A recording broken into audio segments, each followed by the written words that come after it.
been doing these for a hot minute, right? I've been doing these since 2024. Technically 2023, because that's when I started streaming, but the first one of these was for 2024. Wait, no, was it? No, the first one was for 2023. The second one was for 2024, and this one's for 2025. Ooh, a little something for me. Thank you for the sub, Eve. I'm gonna note that down in a minute here. I'm excited to just like hop into it, talk about some stuff I like, some stuff I didn't like, some stuff I had mixed opinions about. So let's just fucking do it. I'm not gonna go into spoilers for any of these things, obviously, because there's so much and there's so many things I've recommended to people that I don't want to get too into the weeds, right? But I want to talk about it still, like a little bit. Because I don't know, that stuff's interesting. So let's just get started with it. Let's just hop on over to this screen and let's get talking. Alright, so for starters, we got some tiers. We gotta settle on these tiers. So I feel like I basically did something similar to last year. We have Ascension to Heaven for like peak of peak. This is mind-bogglingly amazing.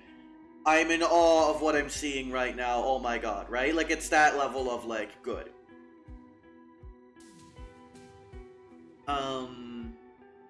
As someone who's yet to buy 100 Lion, I appreciate it. You're welcome. You're welcome. Mind-boggling. It's true. It's like goblins, but they're like fucked up and tiny. Even smaller. They also live in a swamp. So let's talk about these. Ascension to Heaven, peakest of peak, great. I have basically no notes if it's going in here. This is not like it can have flaws, but I need to have been blown the fuck away by it, right? Like this is basically a free recommendation to anyone. You know what, Boglins? That was a toy that exists. I am not familiar with Boglins. Could you DM me an image of a Boglin? I don't. I'm unfamiliar with these guys. Oh, I fucking hate these actually. Look at this. Look at these fucking things. Oh, they're disgusting. Oh, I hate them. That's King Dwark and King Vlob. Fuck! They're miserable! The boxes are cool? The boxes are cool. I hate to give it to him. The boxes are pretty neat. Sidani hating on two kings. The kings are repugnant. These are awful. They're fucking disgusting! Where can I find them? Oh my god. Great. Age's 5 and up, buddy. This would scar a kid. I could get this for my 6-year-old cousin and she'd cry. It'd be awesome. I should get her one of these. Alright, so let's talk about the other tiers. Fantastic, just a really good thing. Pretty solid recommend, right? Which one is the evil king? I think they're both evil in different ways. They're different flavors of evil. Fantastic, like, great. Like, I would highly recommend this to people. Like, not to everyone, but like to a lot of people. Pretty good. It's like, I enjoyed my time with this. I would say on the whole, I feel positively towards it, right? Mixed. I got issues, but it's not without, like, I've got a lot of stuff I like as well. So I'm not sure where this would be. Bad, but not without merit is like, I have a lot of shit that made me not enjoy this, but there's things in here that I like. And then we have, and that's the tier where the worst of the worst goes. Where, like, I struggle to give any genuine praise. And I need to actively, like, look for anything worth, like, complimenting, right? It's like the lowest of the low. It's the worst to ever do it. So let's just do this, like, roughly alphabetically. Starting off with immediate, like, high note. Ascension to Heaven, instantly. 1,000 Times Resist is a phenomenal fucking game. It is a narrative adventure game. I don't like that name. I don't like that genre. Oh god, wait, Eve sent me more Boglins. Oh, I hate, hang on, sorry to interrupt, but I hate these things so much. Oh my goodness. Sorry. It's a narrative adventure game. I'm not too huge on that term. In general, like some genre terms, I'm not super on top. I'm not super about. But what this is, it is a. You can make them out, make out sloppy. Jesus Christ.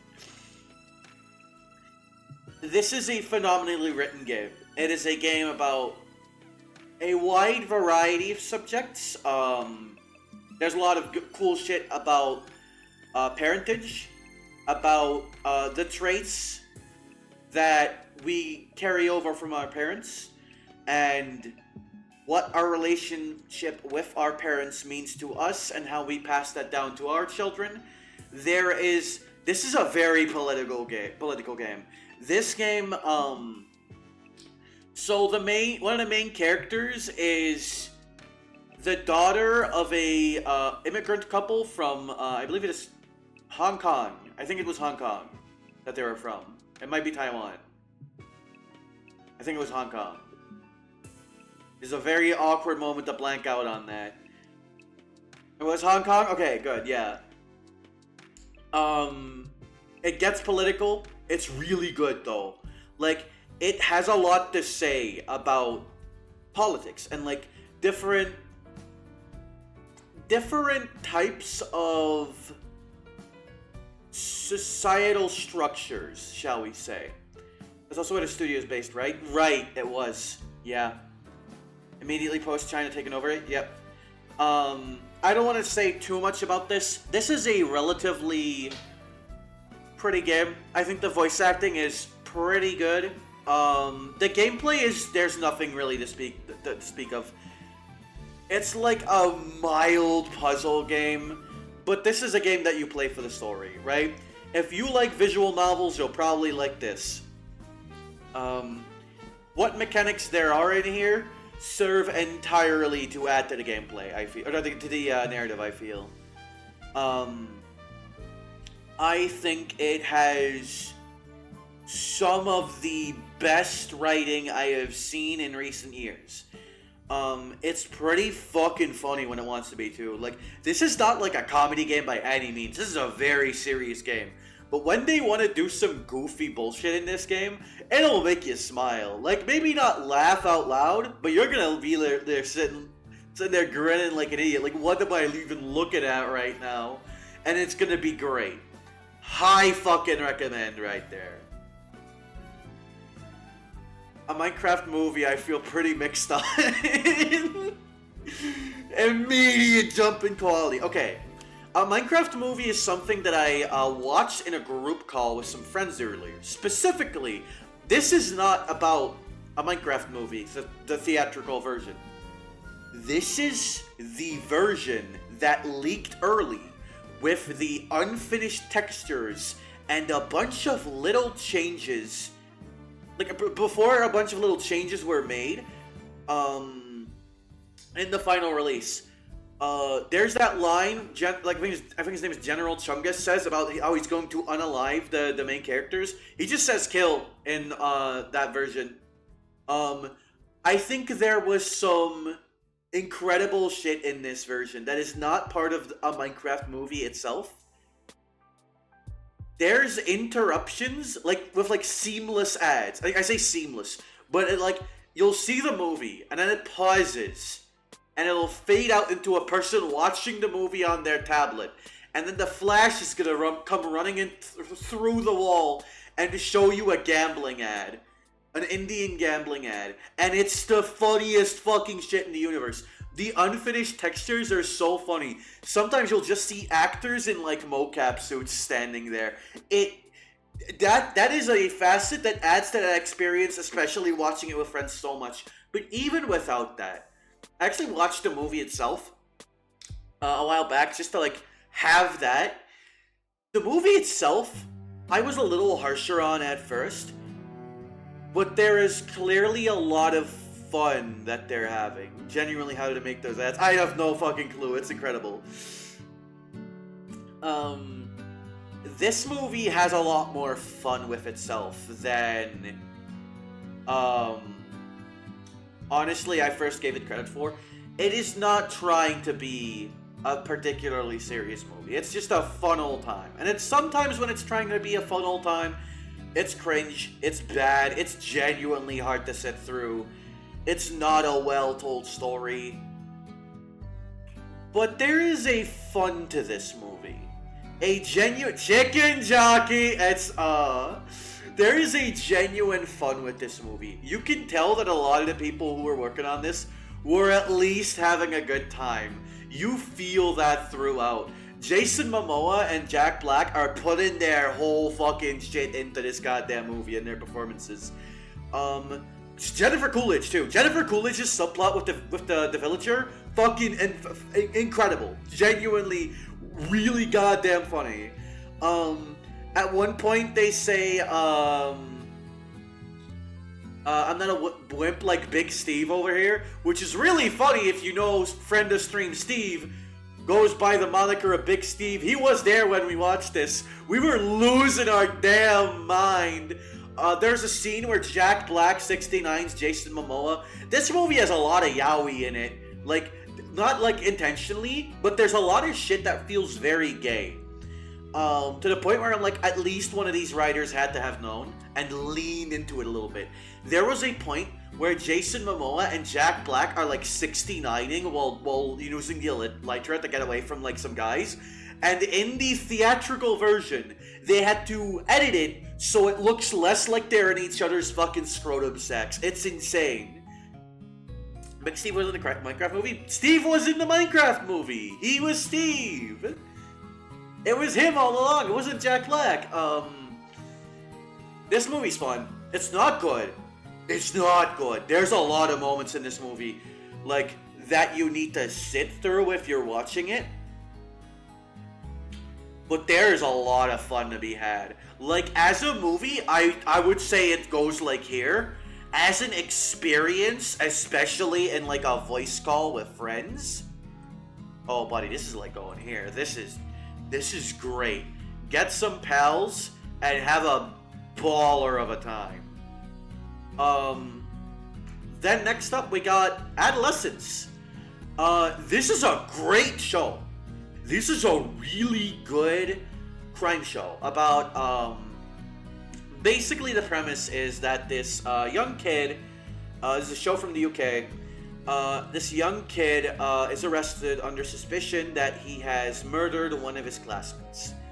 And it is essentially a show that serves to look into whether or not he did it, why he would have done it. It is a great look at the culture of youth today. As someone who previously worked with kids roughly this kid's age, like as a job, I think the way the kids in this are written are great. The performances are fantastic. The acting in this show is really good. This is maybe not like one show like a lot of people would have assumed I would talk about, because it's not like this is not a weird little quirky indie thing. This is like a fucking a normie show. But like sometimes you need that, right? And sometimes it's interesting to watch like a good one. And this one's really good. One thing that's really interesting about this show visually is that every episode, with I think there's like a few moments where it breaks from this, but it is one long recurring shot. Like, one shot is the entire episode. Maybe there's like a couple gaps here or there, but if they're there, there's definitely episodes where they just don't happen. It is phenomenally shot. I like what it does a lot. I think this is a great, like, if you fuck with this type of show, you should absolutely watch it. If you don't, I still think there's a lot of value in just watching it for how it talks about the way kids nowadays are sort of about a lot of the culture that influences kids nowadays, is what I'll say. This was good. I played an old RPG Maker game called Antagonist. It was really bad. Antagonist is a relic from the late 2000s, early 2010s, where there was a lot of reference humor going around the internet.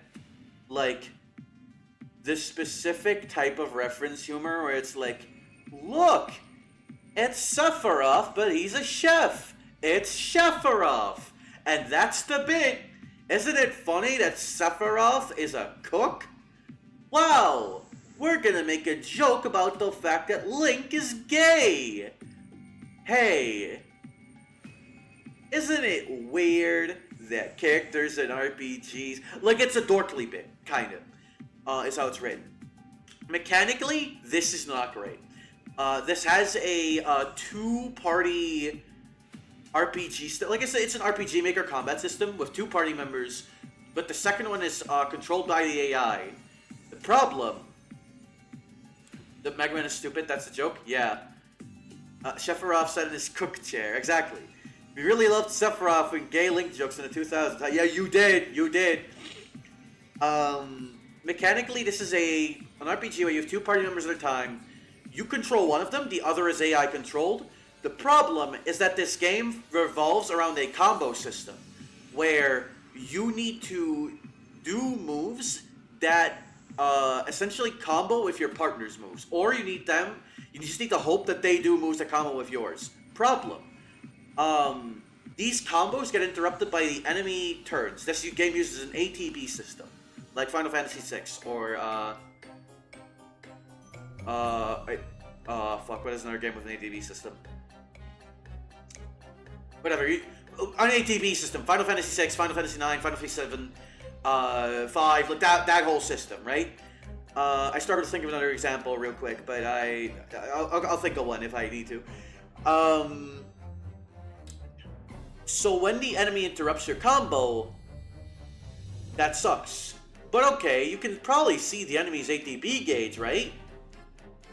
I mean, actually, can you? I forget. The problem is you can't actually interface with it. The problem is, like, that's not even, like, the issue. The problem is that you can't really interface with the enemy's turns.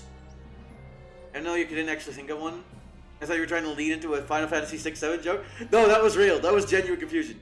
But the problem is you can't really influence the turn order much. Or at least not in, like, a meaningful way that allows you to set up combos. Combos just kind of happen if the game decides they will. Your party member being AI controlled is not good because they don't feel like they're actually like AI controlled, and more so they just use random moves, which can fuck you over.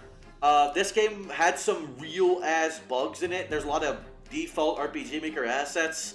This was not good. There are a few neat little designs and ideas in here, I guess. You play as an antagonist who is part of a movie studio that goes to real worlds and has your character play like a fake antagonist as an actor, except the shit that was happening was real, and that's bad. It's not particularly interesting, honestly. I don't love this one. Battery Note's alright. Battery Note is a short visual novel game where you essentially interview 3 broken down robots. You spend some time with them to get to know them, to see what they're about. You get to interact with them through charging their battery by, getting it to a healthy amount and then just talking with them. Or you can, I don't know, if you're cruel, overcharge the fuck out of them. This gets you different characterization out of these robots. Can you kiss the robots? So it is sort of presented like a dating sim a little bit. It's not quite that. There is one robot that wants to fuck you, though. The little, like, Wheatley orb one. Horny as shit. Kind of a creep. Don't love that one. But they do a good job at least explaining why that one is the way it is. It doesn't fully make me, like, feel bad for them. like depending on what route you take, it actually makes them look a little bit worse. But it's interesting. There is a waitress like robot who is very fun. My favorite is the decommissioned army robot. I really like him. He's kind of hot. I'm not gonna lie. I kind of want to make out with him. You have a fun little AI companion who talks like to them as well. This isn't too long of a game. I would pick this up if it's on sale. There is some genuine merit to this game. It's you know, you gotta be in like a mood for a short little visual novel type thing, and it's not for everyone. But I think there's something here. It's not the best writing I've ever seen, but it's cute. It's neat. I had a good time with it. Great presentation too. Really good like Game Boy style visuals.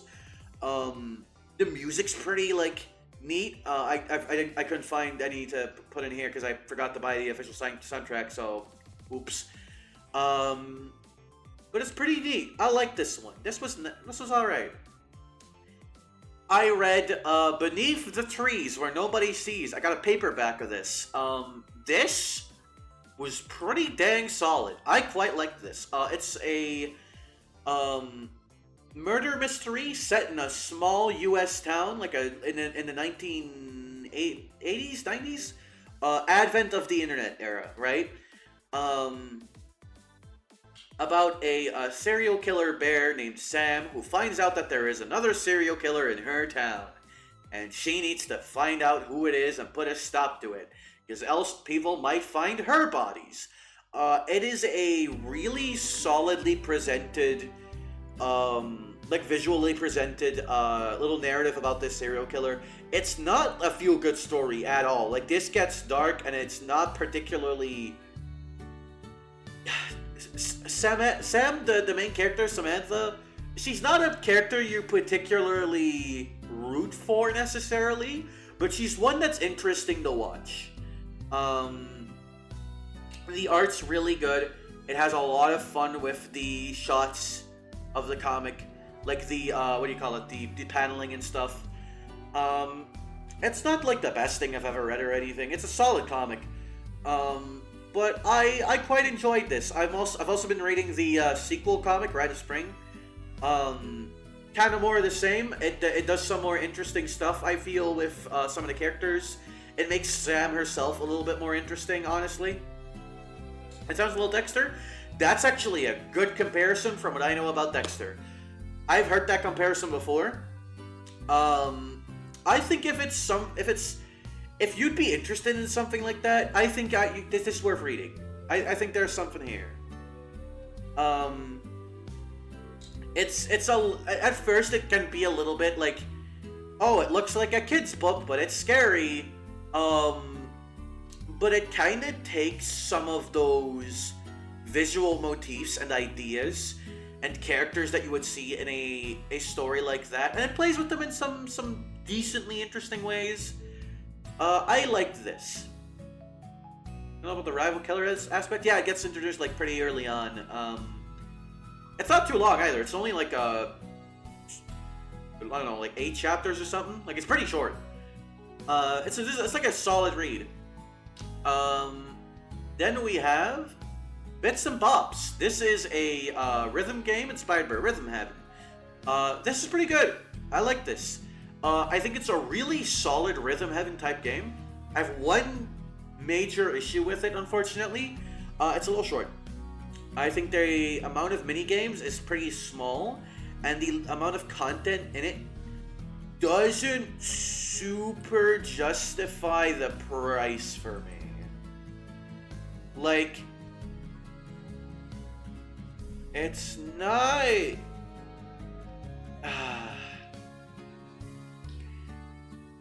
It's not that it's bad in any way. I think this is very solid. The music's great.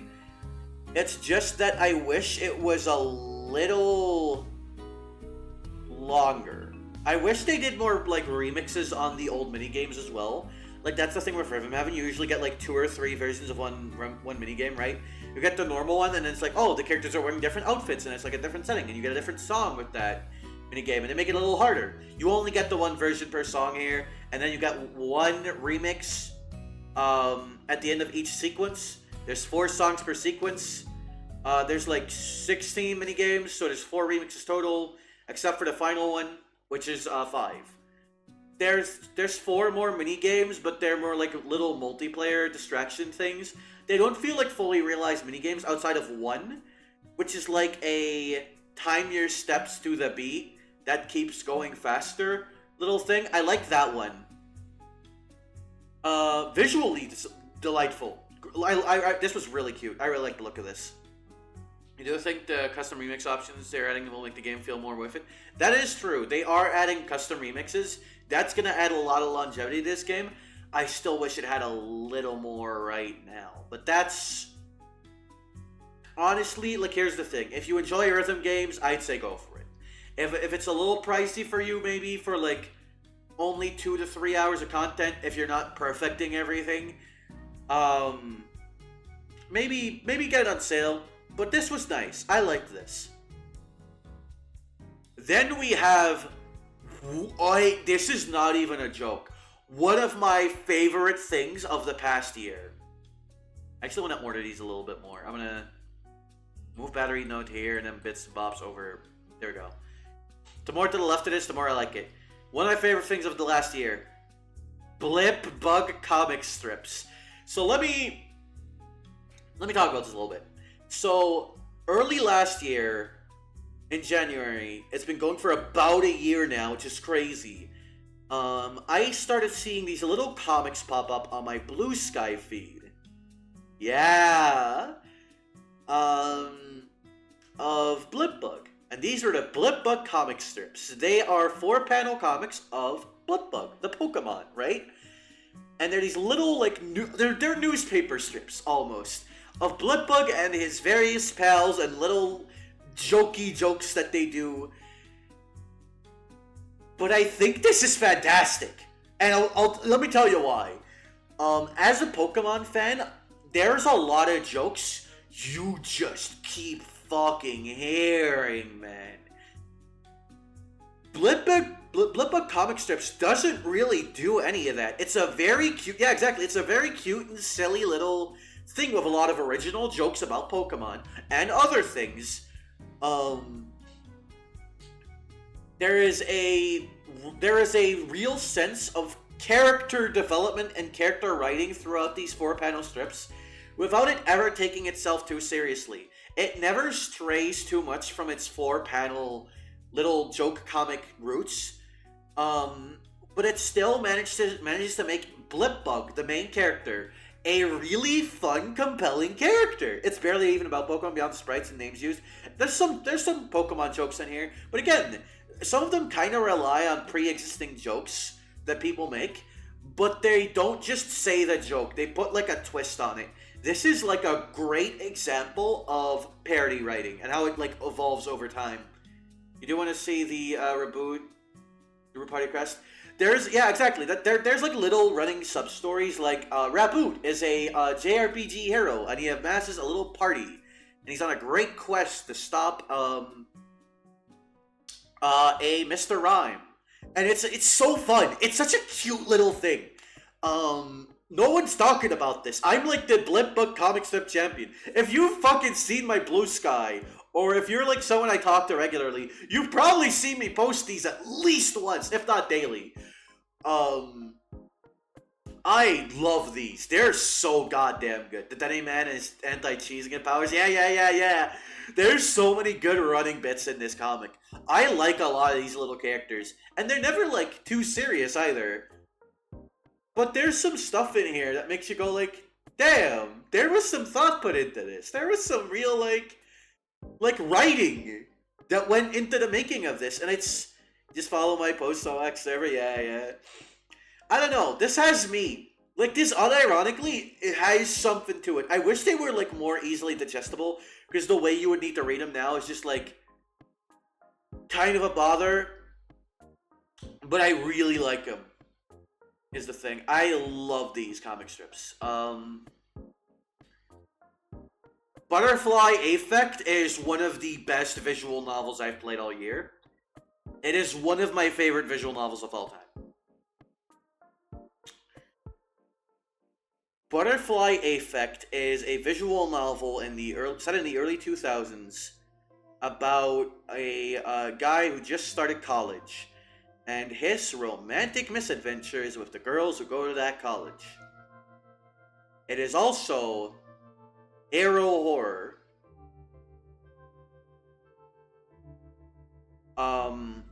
I don't want to talk about this one too much, but this had some unbelievably shocking scenes that floored me. There were points where the horror in this is like so descriptive and beautiful and well written that it floored me. I was jaw on the ground. I was reading this with some friends, including person in chat, Lulu Rika, and we were losing it. First of all, this is really funny as well. This is a really fucking funny game. When it's doing comedy, it's great. But a lot of what this game is, you're still thinking about the gloves, one of the few parts I saw live. Yeah. This is one of my favorite things to read in voice. I loved it. Yeah. It's just so good. It's horrific. It's funny. It's beautiful. I think the characters in this are so goddamn good. I like every single one of these characters a lot. There's a couple that are like still like in my like I'm still thinking about them. Incredibly nice to look at. Fantastic fucking writing. Biggest of fucking recommendations, genuinely. I believe the full title of this is Karimara Beneath the Forlorn Trees? Limbs. It was Limbs. Beneath the Forlorn Limbs. Karimara is a short point-and-click almost game where you need to help an old lady in the woods with a problem that she has in her basement. You collect cards by interacting with things, and then you can use those cards to interact with other things, and you essentially solve a little mystery in a very short little game. It is very cute. It is very well written. I think there were points where I got a little frustrated in the moment, and I was a little like, oh god, what the fuck do I do? I'm losing my mind. I'm so close to giving up. But eventually I got it, and I was like, fuck, I'm so stupid. No, that makes sense. That made so much more sense than I gave it credit for. I think this is pretty good. It's pretty cheap too. If you want to kill in like an hour or two, like an hour or two, I'm not sure exactly. This is pretty nice. I quite like this. Great visual direction as well. Very nice art style. I read Chainsaw Man this year. Chainsaw Man's been, as the meme goes, Chainsaw Man this week's pretty good. I think this section of me reading Chainsaw Man has definitely been the low point for me. I still think it's, at worst, pretty good. It peaks in fantastic. It's skyrocketed one of your favorite mangas. I can see why. It just does some stuff direction-wise that I wasn't super about. But I do still think it's really good. I really like Yoru, Asa, Denji. I think those are great characters. You are Part 2's biggest champion. Yeah, I'm aware. I think what it's been doing is really interesting. The problem is, I don't know whether to put it in fantastic or pretty good until I see how it ends at this point. So I think I'm gonna preemptively put it at the top of pretty good. I think this is where I'm gonna put it for now. If the ending's great spiritually, this could go up here. But I think for now this sits here. It's still funny. It's still very heartfelt. I still like a lot of these characters. There's also apparently a planned part 3. We'll see how that goes, I guess. I watched one episode of Chalk Zone. It was fucking miserable. Why? I'll put it above antagonist. I couldn't after that one episode. That episode dragged, even though nothing was happening. This show might be good. People have told me it's not. People have told me it doesn't really change, like, from what it was in that one episode. It was very aimless. It was just kind of well-animated things happening with art direction. But who's got the chalk? Fuck, who's got the chalk? Oh, if only the theme song told me who had the chalk. Fuck. Wait. It was Rudy. Rudy's got the chalk. There were occasional good moments in a desert of nothing in the show. Peak the animation and art style is interesting, but you only thought this was funny because you were a baby when you watched it. Yeah. This, I don't think, has any merit to anyone above the age of 6. Maybe 8, if I'm stretching it. It's a cute idea. Yeah, I think the premise has some intrigue. I feel bad putting it all the way down there, but I just felt nothing watching it. I felt more about chaotic. Chaotic is bad. It is so nothing for the most part. I watched a few episodes of this and I was not particularly impressed. I think the most interesting thing is we did drop it after only a few episodes. Watching this in like a watch party group. Same when we watched Talk Zone In and a Minecraft movie. This was not without merit. There was glimpses of something interesting in here. Very brief glimpses, but for the most part, it was a very generic kids TCG show. The most interesting thing about this show is that the art style shifts completely between season 1 and 2.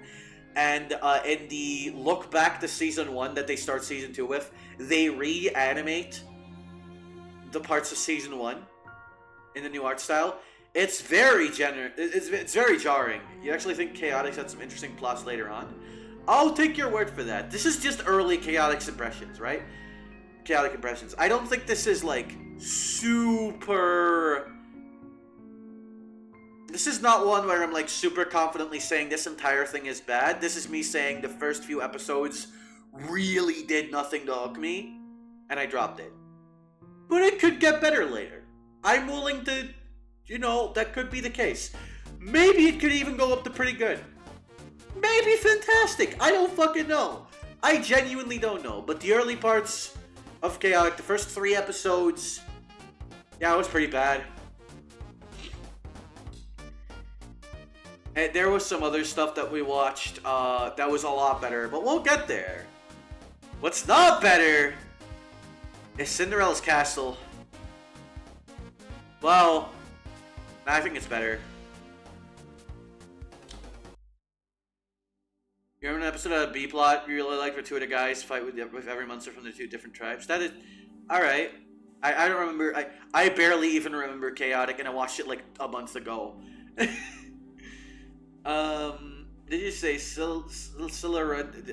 Cinderella's Castle is a Star Kid musical. Like Nerdy Prudes Must Die, the guy who didn't like musicals, Twisted, all those. Starship, a lot people who give a fuck about them might know them from a Harry Potter musical, those people. I was very excited about this one. Star Kid has really good puppetry. They are pretty good musical creators. I really liked Nerdy Prudes.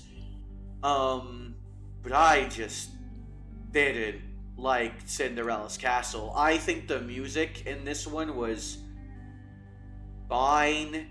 There were like 2 songs I kinda liked, but I don't even remember them that well. The puppetry was really strong. That was the one thing I kinda knew going in. But the storytelling of it is rather weak.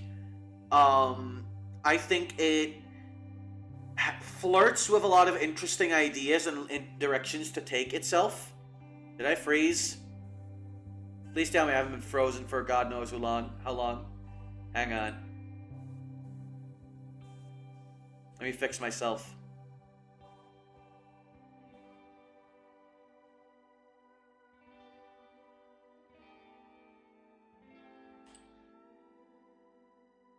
There we go.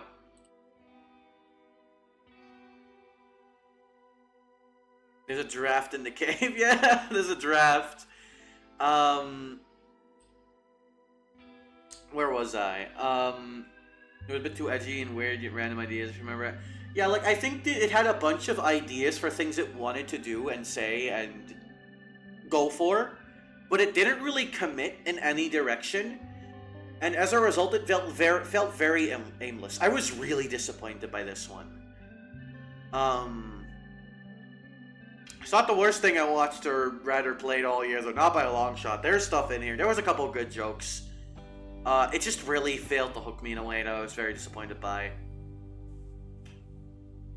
If you want to talk about the worst thing, this is a pretty fucking good contender. I played Class of 09.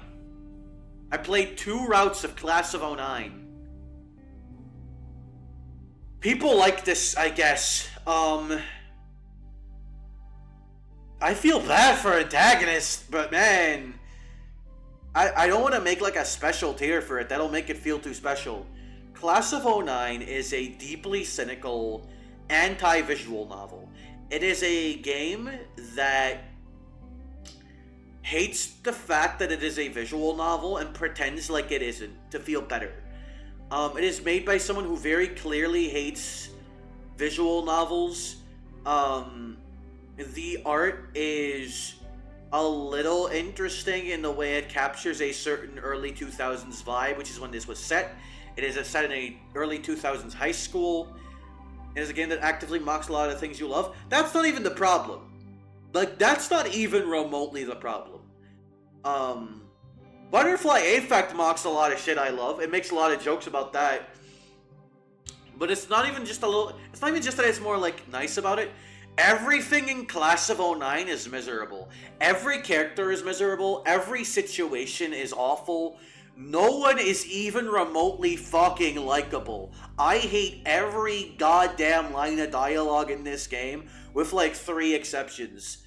And I don't even remember them. I just remember 3 specific instances of me going, wow, that was actually kind of cute or charming or funny. There's a difference between poking fun from a place of love and a place of hate. Yeah. That sounds bad. Why didn't you buy this? You're a fucking bitch, Lulu. Lulu's the one who bought it for me, by the way. Because I got gifted a Skippity Toilet Discord accessory by good friend of Stream Anya. And Lulu hated it.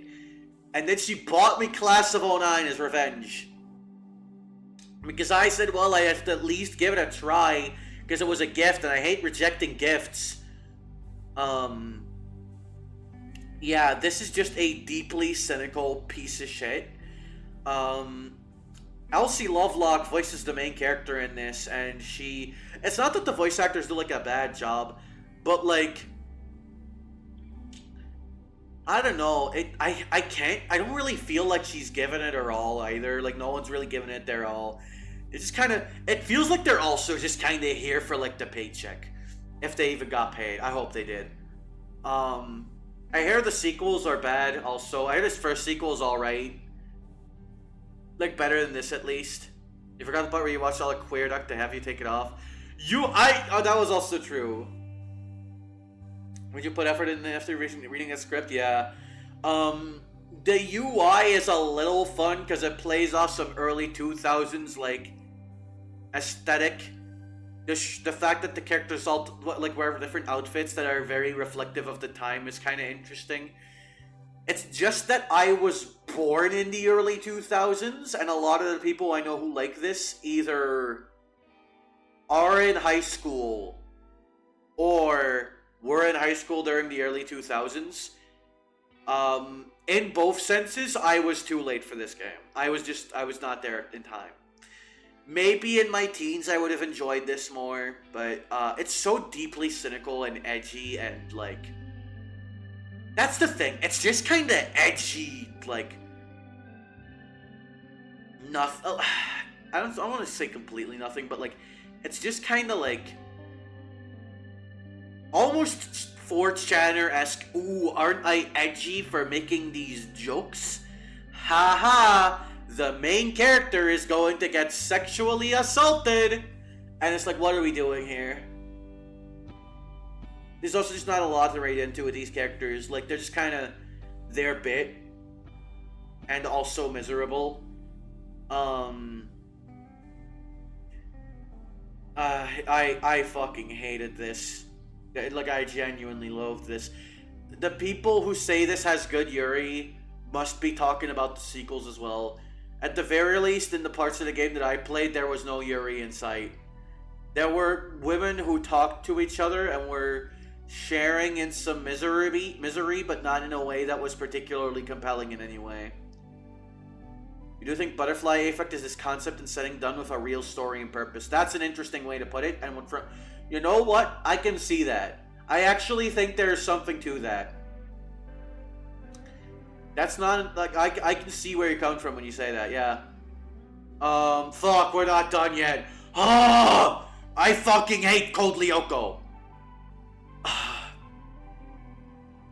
It's, objectively, it's here. In terms of my enjoyment, it's here. I fucking hate Code Lyoko. I watched the dub of this. The English dub is goddamn awful. The characters are severely unlikable. Not in like a Class of 09 way. They're just pretty fucking annoying.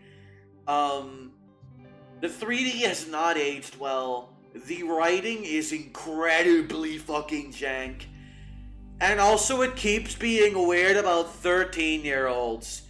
Like, really transparently and creepily so.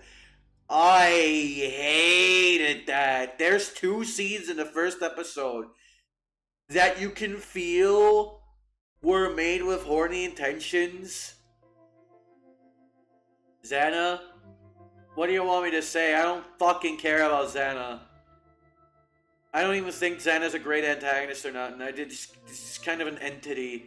The most interesting thing about this show is the fact that they can get away with some insane stakes and even the main characters dying, because basically every episode ends with a reset, or like a timeline reset, to like the start of the episode, which means only the main characters really learn lessons and like develop as people for the most part.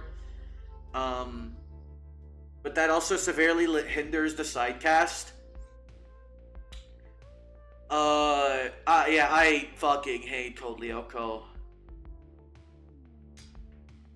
Oh, thank God, we're back to something good. I really like common side effects. I really like this show.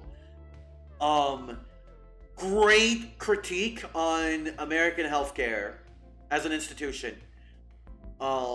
Really, like, it's a show where you look at it and it's got like a little bit of that like adult animated comedy art style where you might be like, I don't know about this, but I think it's really well written. I really like this. I think the voice performances are good. I think the characters are pretty charming. It's not the funniest thing I've ever seen, but it's a pretty compelling show. It's kind of paced less like an adult animated sitcom or something, and more like Breaking Bad, or like one of those, like, I don't know, how would you describe that type of show? Like, not necessarily like a crime show, but like that style of pacing and writing and like presentation. Does that make sense? They do drop the time reset thing eventually. We didn't get to it. We got through a bit of season 1 and a bit of season 2. Like I say a bit, a healthy portion of both. Season 3, we didn't even get to. I think there's just 3 seasons for Code Lyoko. But yeah, common side effects, cool. I like that. It's pretty good. The thing with Jim in the last episode of the first season was great. That one wasn't done. Yeah, exactly. That's like a good example. Like, that show doesn't really want to stick to things, and it doesn't want to stick to changes in the status quo. In a way that bugs me. But yeah, common side effects, good. Premise, guy finds a mushroom that's able to cure any sickness or injury. It's the miracle cure. Pharmaceutical companies don't like that. Things ensue. Events unfold. Very interesting. So, I went through a lot of Eroge this year because I really enjoyed Mice T last year.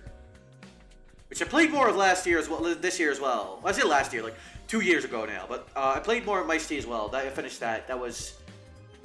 I think I put that in the right place after all, like last year. But Corruption of Champions was one of the Eroge I gave a try because it's one I heard a lot of people talk about. Corruption of Champions 1 is really interesting. I think I'm gonna put this in mixed. I think this is a game with a very particular confluence of creative visions by the people who made it. It has a lot of awkward word uses and phrasings that really take away from a lot of the scenes, shall we say. There is a definite lack of substance to the characters in here. But it's very risky. It hasn't aged great in some particular ways. But it's a decently interesting text adventure role-playing game. Cooters, that's one of the words. Coffee Buns in, I think, April. I can't wait. Very excited for Coffee Buns. Corruption of Champions is a game I had fun playing in a group call with people who had more attachment to it than I did. I don't think I would recommend this. If you really want to play a Monster Girl porn game, this is, I guess, for you. It's not that it's just Monster Girls, but it's a lot more Monster Girls rather than anything else, I feel. It gets really unusual, like, in terms of what it does. Like, the subject matters and the kinks in it. In a way that I actually think Corruption of Champions 2 is a downgrade from. Corruption of Champions 2 is a little bit more consistently written, but it lacks oomph and particular creative vision. It feels like it is playing it way too safe.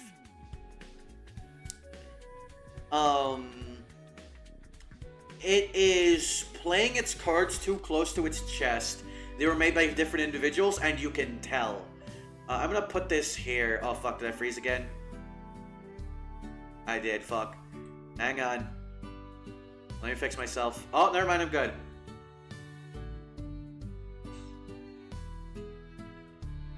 Alright. Chapter the Shark Girl that wants to turn you into a Shark Girl. Like, there's a vision in Corruption of Champions 1 that 2 just kind of lacked. 2 is just kind of playing it safe as, like... Corruption of Champions 2 feels like it's trying too hard to just be horny D&D. I guess if you want to play a horny D&D game, it's there. The art's also pretty inconsistent in COC 2. You can choose different, like, portraits that have, like, completely different designs for characters, but even then, like, aesthetically, a lot of it doesn't really jive and match, and, like, some of the art just also looks a little rough. And that's, like, it's an indie project, so I'm willing to overlook it a little bit, but also, like, there's better Eroge to enjoy. There's way more of a standard RPG. I have not played Trials of Tate in Space yet. I might at some point. I did enjoy my foray into those two games, though. I think that was an enjoyable experience, if not one I think very highly of, if that makes sense. Oh, hell yeah. Hell yeah. Dark Queen of Morthome, bitch. This is a short 20 to 30 minute web browser game that you can play on itch right now. I'm streaming right now. But if you're watching this on YouTube, right now, play it and then come back here. It's really good. It's a fantastic conversation of a game between the concept of a Dark Souls boss and the player, where you're the one in control of the boss. I think the writing is incredibly interesting, and it asks some really interesting questions about the nature of difficult bosses in video games, but also, honestly, just about life itself. It is artistically very nice. The mechanics not only serve the game, the narrative really well, they're also just kind of fun. Like, once the game really gets going, it gets kind of fun being this big, slow, lumbering, like, boss and trying to play around your own weaknesses. I really liked this. This was great. One of the really strong start to my year with this one. Dead Finger Dice is a dice Balatro game where you are on a billionaire cruise ship and you need to use fingers, including your own and those of your defeated opponents, as currency during the poker games. The dice poker games, specifically. It's dice poker. This was alright. I'm gonna put this at the bottom of pretty good. I didn't think super highly of this. I haven't played a ton of this, but I enjoyed what little I played of it. It lacks a certain oomph for me, but it's not bad. I don't have too much to say on it. Demon School's fucking rad, bitch! I fucking love Demon School. What a fun-ass game. It's not a deep-ass, like, RPG if they're... Like, it's not the deepest RPG I've played. But it's such a fun play on Persona 2 style RPG. The combat's a little different, but I think the presentation and tone definitely feel like it. It's not taking itself super seriously. It's having a lot of fun with itself. The visuals are great. I love the way this game looks. The characters are pretty fun, but the mechanics are where this game shines. It uses a later Persona-style calendar system, but one that is a lot less restrictive. It is mainly doing that for a different narrative purpose, and it is not restrictive in your choices of what you can do during a day. You don't have to make choices about it, rather. You do have time-based events, but they're more like, hey, do these if you want to do them today, and if not, you don't have to. The combat is incredibly cool. It is somewhere between Yomi Hustle and, for those who played it, Enchanted Arms. This is an RPG with a grid-based combat system. Mega Man, like, turn-based Mega Man Battle Network is also not a bad comparison. It is grid-based combat that is turn-based, where you have to move your characters around the grid to set up combos, so you take out as many enemies in one turn as possible, to beat each battle in as little turns as possible, and to do it without losing any party members. And that gameplay cycle, though it can at times feel a little bit like, oh, we're just throwing out battle at me because we have to hit our quota, the systems are really good and fun. They've been doing a great job at keeping this varied. I have not finished this yet, but I've been going through it off stream some more after stopping those streams, and I've been enjoying it greatly. There's a lot of fun little mini-games. There's a fishing mini-game. There's a driving mini-game that's really fun. It is set in 1999. It is using Y2K as an apocalypse. You RPG fans might go like, oh no! But no, okay, let's not talk about that one. Because this is like very much a different thing. This is really good. My biggest issues are that it lacks substance at points. Sometimes the combat encounters can feel a little forced. There's no real way to grind, so if you get stuck on a fight, you just kind of have to tough it out. Though it's not too hard to beat. It's mainly a matter of milking the most out of every encounter that is fun, I feel. I really like Demon School. Big recommend for me to those who like old RPGs, especially Persona, and especially like Mega Man Battle Network and all those. And now fitting for the music, Deltarune Chapters 3 and 4 are fucking great. I think this is the perfect spot for it. I have issues with Chapters 3 and 4 of Deltarune. I think they have pacing issues. 3 a little bit more than 4. 4 has one section that I think has some pacing issues. I don't necessarily love every mechanic in here, but the writing is great. The mechanics are really good on for the most part. Great soundtrack. At first it took a little bit to grow on me, but when I got there, hey yo, Tenna is a fun ass boss fight. Tenna is a fun ass boss fight. I don't gotta tell you to play Deltarune. It's fucking Deltarune. Come on, who are you kidding? You played Deltarune. If you haven't, you know about Deltarune. You know it's good. You heard it's good at least. I like where they took a lot of the characters. I really like where the plot's heading. Yeah, I don't know. I'm having a great time. I really like this. I really like the Chapter 3 and 4. Very excited for later this year, Chapter 5. Chapter 3 is pretty good music, but do you think 4 is the best in the game? Probably. Probably, yeah.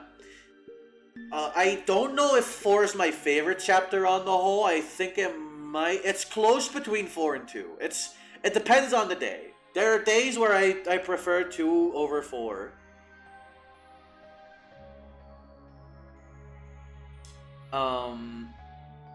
But yeah, that was good.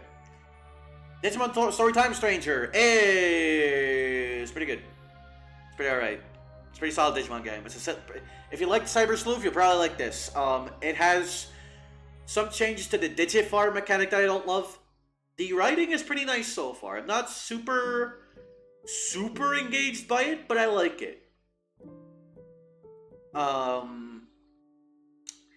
I think mechanically it is solid combat-wise.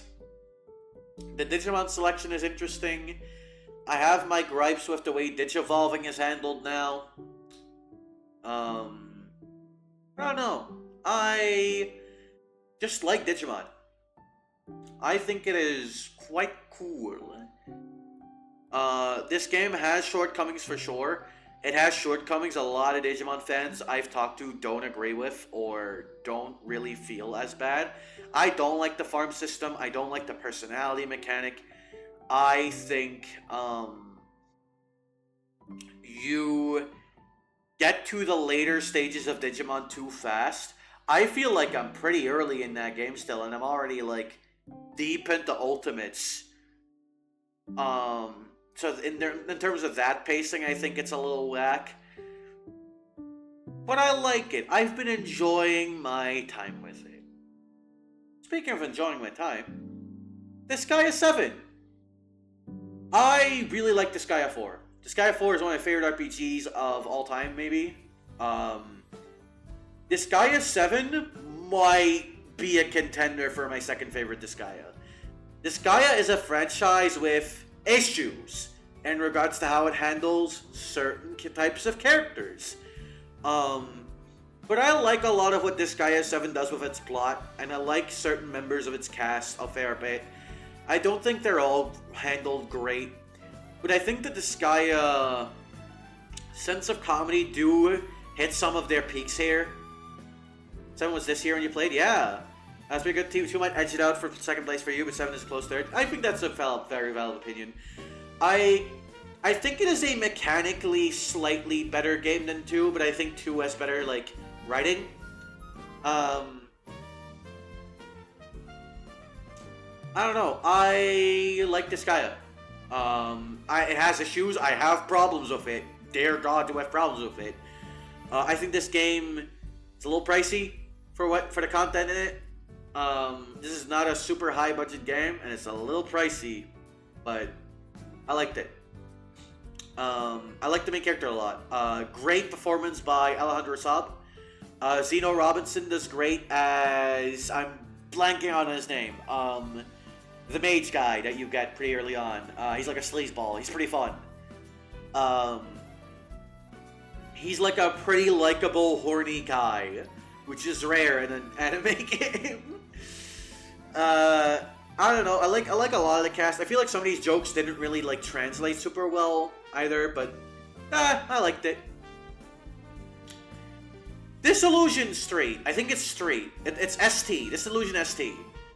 Ieyasu, thank you. That was the guy. That was the guy I'm thinking of. This is a first-person RPG akin to like an old Elder Scrolls that is in part LSD Dream Simulator.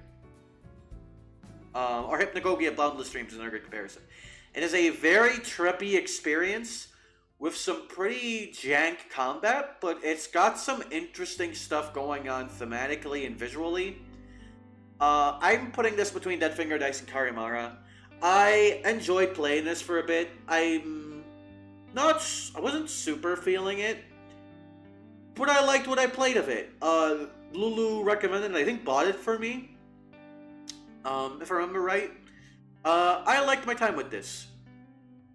I wasn't super about it, but this was neat. This was a nice little thing. Very visually interesting, very like thought-provoking shit in its dialogue, right? It's got themes, but it's very interpretive. You can also turn the play combat off? Yeah. The combat's a little jank. You can't just turn the combat off and play in like a passive mode if you just want to explore everything. Which honestly I would recommend over the combat. The combat is like not really adding much to the game. It actually takes away from it a little bit, I would say.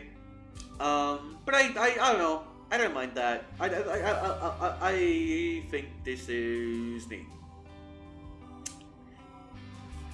I watched a Dispatch playthrough and then played through it with a friend on a Discord voice call. I like Dispatch. I like Dispatch a fair amount. I don't think as highly of it as some friends of mine do. But I think there's a lot of really cool shit in here.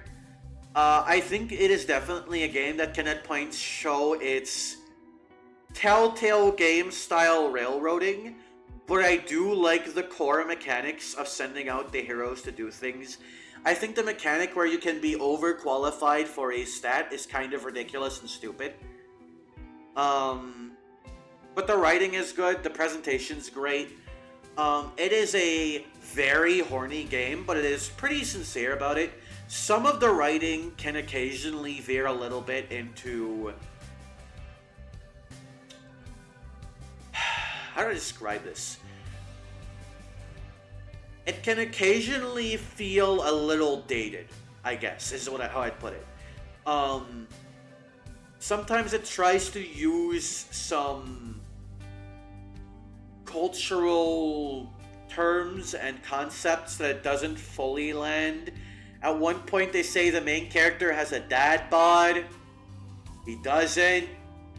I would know. I think dad bods are hot. It was gonna be hornier, yeah.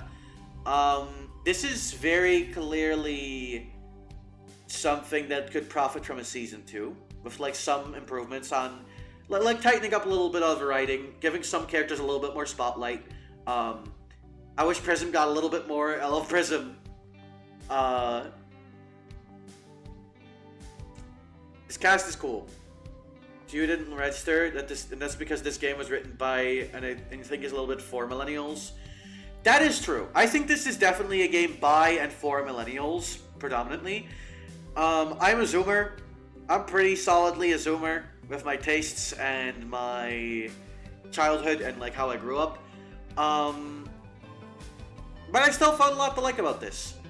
This was cool. This was good. It was nostalgic even in places, as someone who grew up with a lot of Telltale games. Oh fuck. Okay, so I watched it's all, while the main characters are in their 30s, yeah, except Invisigal, I'm pretty sure is like in their 20s somewhere, but they kind of point that out. I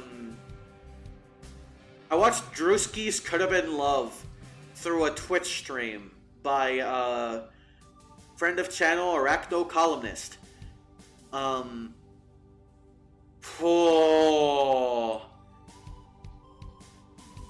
I think this is a really interesting show if you go into it intending to analyze it as a piece of 2000s dating show.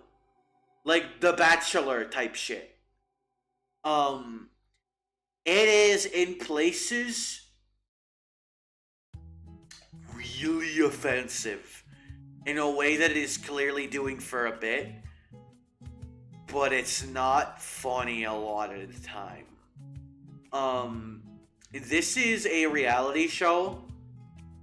You can tell if you know where to look for the tells of an abusive reality TV show environment, where to look. Like, you can tell that this is one of those.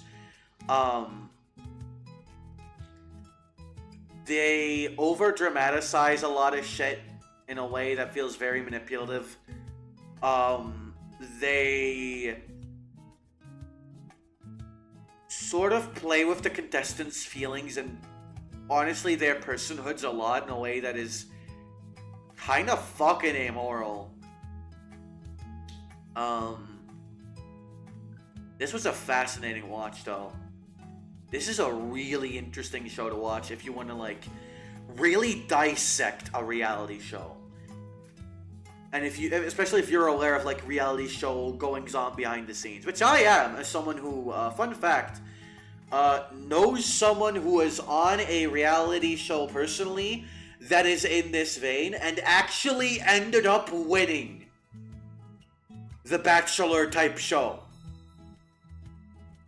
I knew a person who won one of those, and she had stories to tell. Late last year for Hanukkah, I watched 8 Crazy Nights. Fuck, that was bad. Some okay songs that sound good if you don't listen to the lyrics. Some nice look at animation. And some heart can't save this from being positively miserable. The jokes are a chore to sit through. I did not like this. Adam Sandler plays a miserable piece of shit. Yeah, I don't know. I like Whitey. And Eleanor. Like, if they were in a good piece of media, I might like them more. It's a good Hanukkah movie. I love how it had nothing to do with Hanukkah. That's the other thing! It's a fucking Hanukkah movie! But it's all just fucking surface level shit. This is not about Hanukkah. Like, it's not like how a Christmas movie often is about Christmas. It is using Hanukkah as set dressing to the point where you could just make this a Christmas movie by just changing incredibly small elements of this movie. It's just aesthetics. Very early on in the year, I played Elevator Hitch, a point-and-click adventure game. This was a pretty neat elevator game with some gay subtext in it. It's not the best one I played this year, but it's pretty neat. I liked it. It's got some nice visuals. It's got some scary horror. It's pretty interpretive. In a way that I kind of fuck with. I like this. This was cool. It's also free, I'm pretty sure. Very late last year, I picked up Enclosed Horse for some games. This is a little game that launched late last year where you build little puzzles and play daily little puzzles with a little horse that needs to be trapped in a cage that you built. It's fencing, I guess. Not a cage, it's fencing. This is cute. I don't have a ton to say about it. I like this. I think this goes like... Here. Here. Yeah. I've been doing these every so often. Again, I like them. Just not a ton to say. Epic the Musical! Hey! So this shit was pretty tight. I went into this hearing a lot of buzz from a lot of different people. Even some people that aren't super musical pilled, like whack. Um, I have minor issues with this. The lyricism can be a little whack at points. Um, I think there is a how to describe this. Some of the songs feel like they're all trying to go for a grandness and epicness, if you will, that yes makes sense, but I think can make this a little exhausting of a listen. I watched the version with the animatics. But I quite like this. Oh wait, no, this is battery no music. Never mind. I forgot. I just remembered what I said about battery note. This is battery note music. I watched the version with like all little animatics. That was cool. They could be a little inconsistent at points. But I like this a lot. This goes like here, I think. I love musicals. This is a good ass musical. It's more of a concept album, but I think it's good. Ruthlessness, mercy upon ourselves. True. It makes use of some really strong recurring motifs. Big recommend for me. I wanted you to be good! Fuck! Everhood 2 is not one of the worst things of the year necessarily, I guess.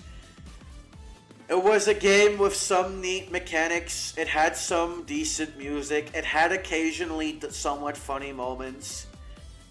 I really liked Everhood 1. Everhood 2 was a confused fucking miserable mess. The moment Video Game Donkey showed up, I was just out of it. Oh, I don't like Everhood 2. If you like Everhood 1, don't play Everhood 2. Unless you really want more of the mechanics and music. I watched Exchange Student Zero, which was an Australian TV pilot movie, like one of those, right? This was kind of ass. Let me. Is this better or worse than Chalk Zone to me? Is the question.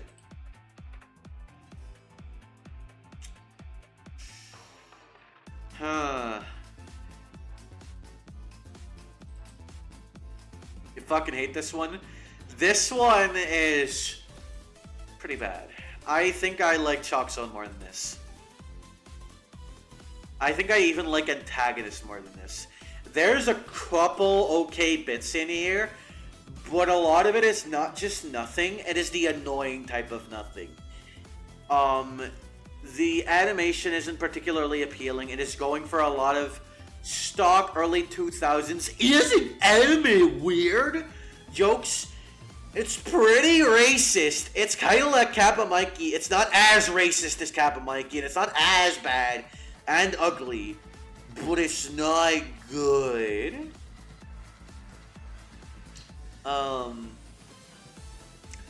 Yeah, not a fan of that one. I watched Wakraya Elber and Anya's playthrough of Fate Hollow Ataraxia. So, some of you might be upset by me putting that there. Fate Hollow Ataraxia is a game of insane highs and insane lows. I think if you're a Fate fan, you should probably play this, especially if you're a fan of Fate Stay Night. I'm not really. I loved Wakraya and Anya's playthrough of Fate Stay Night, so that kind of kept me going more than the game itself did. For Hollow Ataraxia, I had to sometimes push myself a little. Their playthrough, again, does kind of make that a lot more tolerable. I think their playthrough, and this is not just me saying this because they're my friends, is one of the best let's play type series I've seen of a game on YouTube. For Fate Stay Night specifically. Hollow Ataraxia is still good. This has some really genuinely phenomenally high highs in terms of where it takes some of the characters from Fate Stay Night and some of the concepts it brings up, and some of the moments with the new cast, who I really like. I like all the characters this game introduces, or like all the one-off, very short scene characters from the original game that this also like does shit with. The problem is that it also is early 2000s anime jokes, ha funny at points, in a way that is miserable. And because it's paced the same as Fate Stay Night, and these scenes, well, not exactly the same, but the scenes are generally paced in a similar way. So a bit scene that doesn't land immediately is anguish to sit through. There's some writing decisions in Hollow Ataraxia that I just do not like. I think the H scenes got a lot better in this game, is one thing I'll definitely give it. Not that Fate Stay Night's H scenes were super bad, now that I've seen those as well. Those are overstated in how bad they are. The actual sex is pretty spotty at points, in terms of how it's written, but it's far from, like, how people talk about it. They add a lot to that game, and I think the same applies to Ataraxia, even more so. Even one scene that I feel very mixed on, I feel mixed on because of a lot of personal takes I have on one of the characters. And that scene also made me realize that I actually really like that character, like, a ton. And it's kind of why I felt so strongly about that scene, which in a way also, I don't know, I think that's neat. The thing people don't consider about Fate Stay Night is that it is actually, I think it's supposed to be the characters fumbling through the sex and figuring it out. Yes, absolutely. The sex in Hollow Ataraxia is a lot more comfortable, and it feels it. Whereas in Fate Stay Night, the awkward sex writing, and it's not always intentional, but it does have a level of intentionality to it, rather. Next up, we got Fire Emblem: The Hag in White. Oh my fucking god! This is one of the best fan games I've ever fucking played. Genuinely astounding. This is a contender for one of my favorite Fire Emblem games. This is a pretty difficult ROM hack. Not super difficult, but pretty difficult. With some astonishing character writing. Some really fun mechanics and setups in terms of the maps. Some really neat little sprites. And a gimmick where your main healer for the entire game is one of your lords, and that is your only healer. And it does some really cool shit with that concept. I really like this cast. I really like some of the plays this does on conventional Fire Emblem tropes and storytelling. This shit's great. If you fuck with Fire Emblem, you should play this shit. I watched Generator Rex.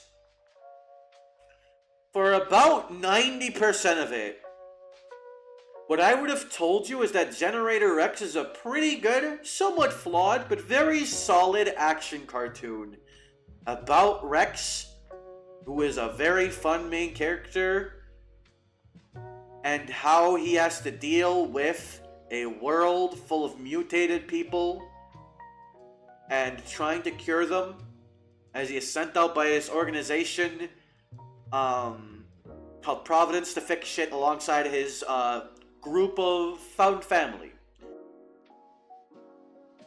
I think for 90% of it, this is actually a stronger show than any Ben 10. And then the last 5 episodes happen.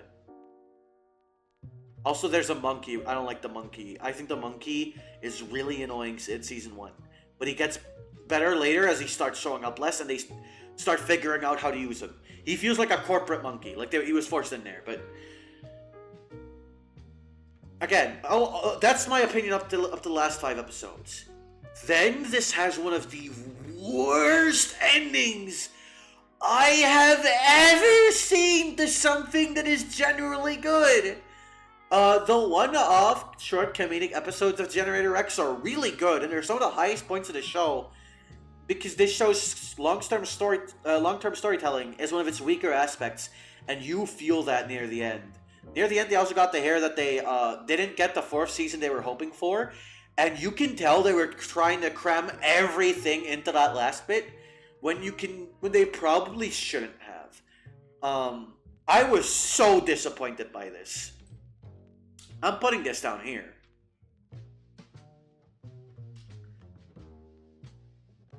I don't think this was bad. But, man. Story isn't good, but it gets worse because knowing the ending means there's no payoff. Yeah. That's Secret Saturdays. Oh, so was Secret Saturdays Man of Action? I didn't even know that. I thought that was just a Cartoon Network show. Alright, damn. I played a bit of Gnosia. I didn't get super far into Gnosia.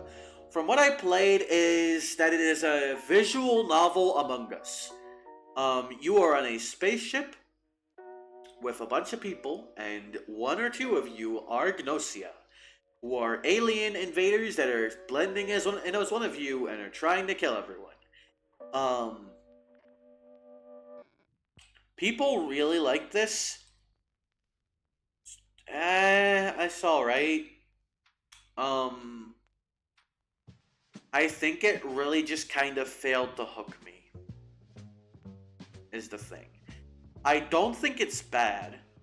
It just didn't really get me that much. I'm putting it in mixed, but not in like a high highs, low lows type thing. More so in a some of the writing is a little eh. Occasionally it's alright, but it's pretty average. But still mixed. This has a huge problem with the tutorial being way too long. That too. The tutorial feels like it's it's introducing shit to you very slowly over time. In a way that can get kind of draining in and of itself. Once you get into the game, it gets a little better. Maybe when you get to like later parts of it, it really would start clicking with me. I don't know, maybe if I got there, I would have done that, but it didn't really motivate me enough to keep going. I can see why people like this though. I can see an appeal in here. I played Groom of Gallagher Mansion. This is a very fun little short visual novel where you have to romance a ghost to secure the funding for your college's ghost club. You have a guy in the chair who's waiting outside who is pretty fun and charming in his own right. But the ghost this is about, the Mr. Gallagher himself, is great. I love him. He is really attractive. He looks like Ghost Metaton, affectionate. He's really hot. He's really hot. I'm gonna put this like here. I thought this was gonna be an H game going into it. It's not. But what it is a very charming visual novel with some cool little romance and some neat storytelling, and I liked it. Nice art too. Looked very nice. Good, solid voice acting. Not great, but solid. Hopeless Junction is fucking phenomenal. I think I'm gonna put below butterfly effect. Hopeless Junction is the first of several Nadia Nova visual novels that we'll get into. Nadia Nova is a eroge visual novel creator with a tendency to write very trans femme coded smut because she's a trans woman and she has very interesting tastes in her writing. Hopeless Junction is set in a train where you play as a young trans woman who is going on a vacation with her friends, but along the way meets a rabbit lady who is very pretty and intimidating, and things get insane from there. Nadia Nova's visual novels can sometimes be tough to sit through in a really good way, but in a really harrowing way. I am not someone who is easily shocked. I had to genuinely take a break after one scene in this visual novel. The content warnings do not fuck around. As someone who read them and was like, oh, alright. Yeah, holy shit. It can be a lot to stomach.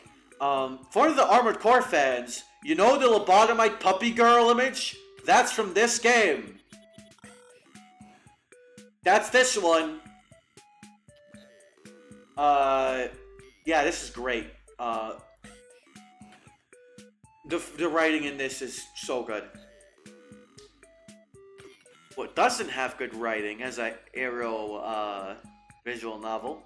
More of a puzzle game, really. Gang, Honeypop 2 is so fucking racist it made me stop playing. Congratulations, Honeypop 2, maybe the most racist video game I've ever played. It has mechanics that are enjoyable on it to a level. But fuck. Holy shit, man. What do you want me to say? Elsie Lovelock is not fucking winning. She's got 2 slots in the bottom. In this one, she's doing a really racist accent. There's also a character whose whole deal is that she wants to be Japanese, but she's white. You know, because she's a weeb. It's... I like Honeypop and Honeycam. I actually think there is some merit to those games. Honeypop 2 is so racist, it makes the Donnies a... Wait, Appendix? Appendix, I assume. Appendix exploding, you can't ask it to stop. That was bad. I played Eichenfell. Eichenfell was cute. Eichenfell is a cute little queer RPG set in a magic school. That is alright. I have some gripes with the writing in it. I think a lot of the characters don't feel fully realized. I think the plot's a little undercooked. The mechanics are turn-based Mega Man Battle Network, but with Paper Mario inputs. I liked it, actually. I'm not super huge on the Paper Mario inputs, but I think the actual positioning is interesting. And the characters that you get have a bunch of really interesting, unique movesets. The music is pretty solid. There's 2 tracks especially that I've put in this background list of music to listen to that I really like. There's a character in this game with Neo pronouns. This character called Ima. She is that how you say it? Zezer? Xe/XIR? I think it's Zezer. It might be Zezer. I don't know. But I don't know, I thought it was cool. Second game that I played this year to have... No, first game, technically, I played this year to have a character called Ima in it. But I like this. This was cute. Not the best game I've ever played, not a super great RPG, but I thought this was alright. Inazuma 11 Victory Road!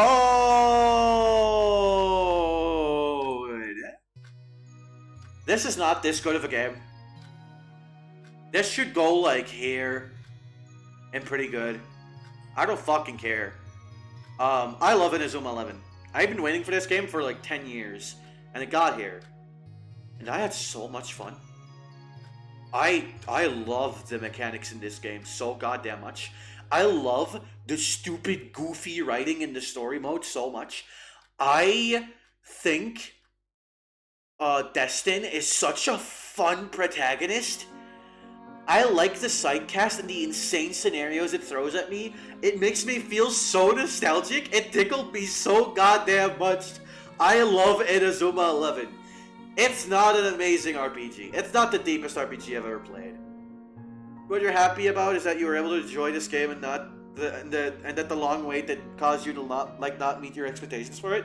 This game was frankly better than I expected. I think this is one of the best RPGs of the year. I still think this would go like here somewhere tops. I think the fact that level 5 is leaning into AI is like a big thing is...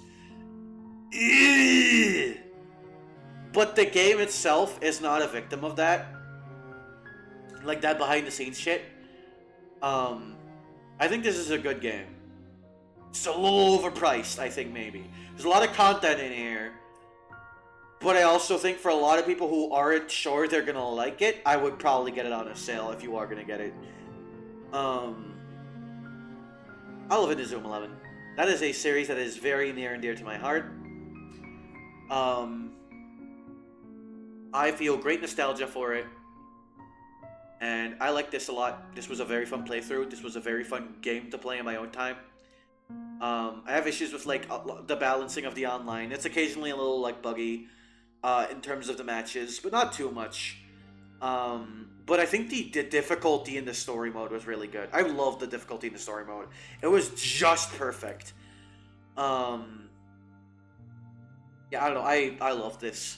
I genuinely adored this. Interspecies Reviewers was a show I watched with a bunch of friends, and it was a blast. This is not a great show,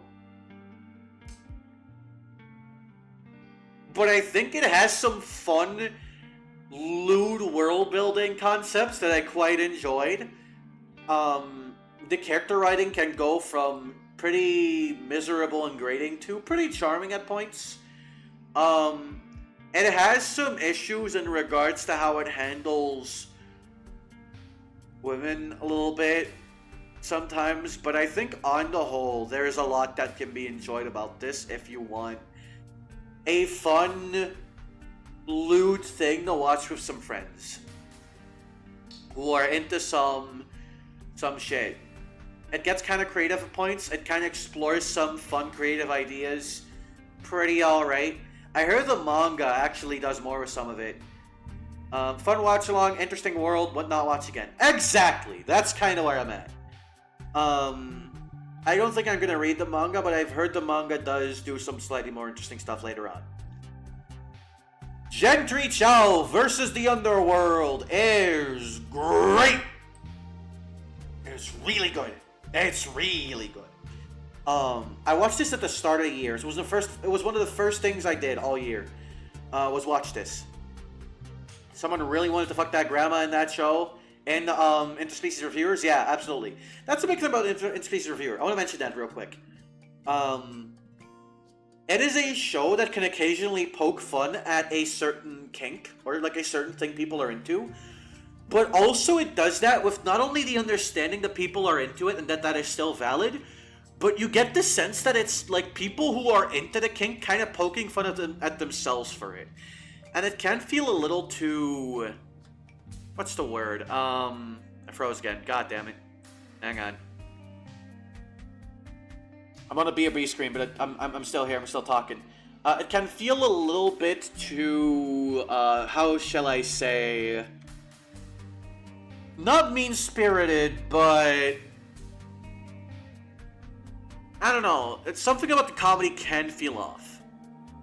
I suppose how I put it. But I don't think it's bad. At all. Continuing on the Gentry Chow, though. Come on. There we go. Okay. So. Gentry Chow. A great show. Fantastic show. Not flawless. Definitely a show that you can tell wanted a second season and didn't get it. But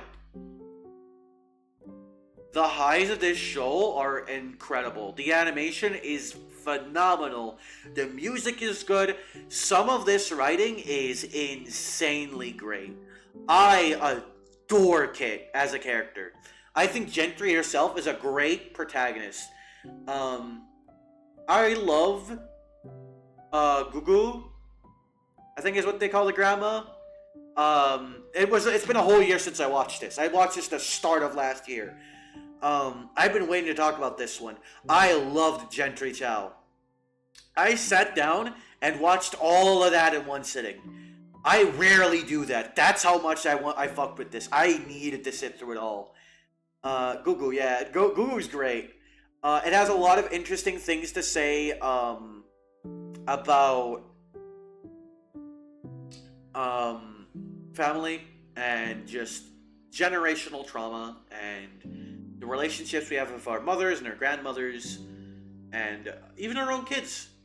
I'm not saying that as a parent, but it has things for everyone. I don't think there are I think this is a show that is very good at making its characters go through drama that is real and human, but also makes you sympathize with both parties.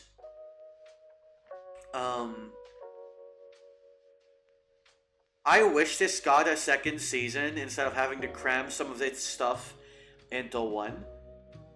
But they did. I can very much tell they did the best with what they were given. And I'm fine with that. Like, I think, honestly, I still hardly recommend this. Very, very thrilled about this.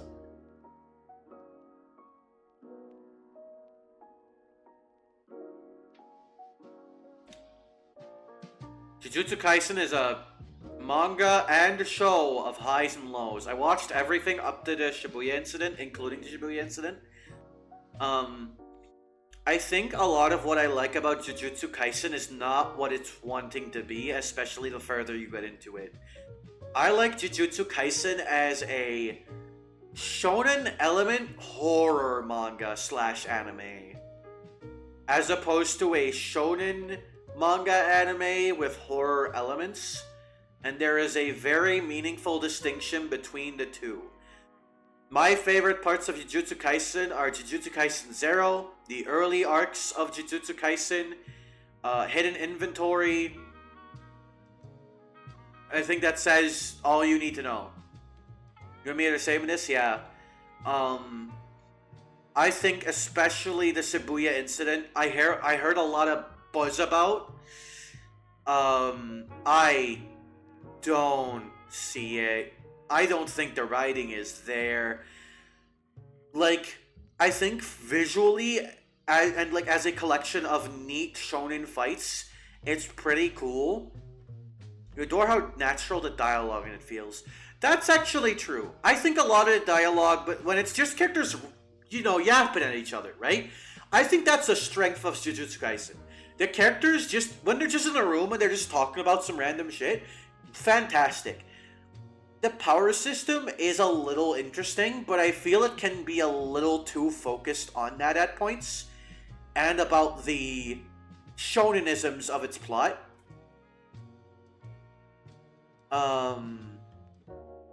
I think the main characters are decently fun. In general, I think the cast is decently fun. But also I prefer Yuta to Yuji as a protagonist in Zero over him in Jujutsu Kaisen. Now, Yuta wouldn't work for Jujutsu Kaisen and what it's trying to do. I acknowledge that and I realize that. I read a little bit more after the Shibuya incident, so I got to see a little bit more of Yuta. But yeah, I was not impressed by what I saw after that. I dropped this. Like, I may return to it at some point, but I probably won't. Your favorite thing about the power system is that your abilities get stronger if you explain them. Cause too many power systems favor you for being secretive about what you can do. I do like that. I do like that sort of part of it. Also the aspect of, I can tell you facets of my powers, but what am I still hiding? And also, what am I not inherently revealing by telling you this? Like, there's something there. If anything for the visuals in the latest season, my goodness. I think visually, okay, I actually want to talk about this. I don't actually think the visuals are the strength of the anime. I think the anime can even be kind of overproduced and over-animated at points in a way that can detract from the action, where something simpler would have not only sufficed, but hit harder. I think the sound design is the best part of Jujutsu Kaisen's anime. The sound design is fucking incredible. The voice acting is also pretty good. Like, not amazing. I like Kaiji Tangalon as Gojo. He's great. Your favorite thing was Boogie Woogie? I really like Boogie Woogie! You can lie by clapping your hands and not using that power. Yeah. I love Boogie Woogie. Too many people are overpraising of any Sakuga. Yeah, I think that is definitely a case. A lot of effort went into it, and it is technically, from a technical point of view, there is a lot of talent that went into this. It's just going too hard for its own good for me. So many characters feel like they're actively being wasted after their introduction, especially by the Shibuya incident. I think there are a few main victims of this. I don't want to go into specifics, but I think there is one character especially that I think has something happen in the Shibuya incident that kind of ruined any hope I had that I was going to enjoy this manga. You prefer the rough cut to Crunchyroll uploaded for Fate Strange Fake? Okay, I have no input on that. I haven't watched Fate Strange Fake. What I have watched is K-pop Demon Hunters. That's pretty good. I like that. You know what K-pop Demon Hunters? It's the big thing of the year. Good music, good visuals, great visuals, solid comedy, charming little thing. Occasionally a little tonally confused about what it wants to do with the demons and how much it wants you to empathize with them. Wasn't a fan of that aspect of it. I think that was like rather poorly handled even.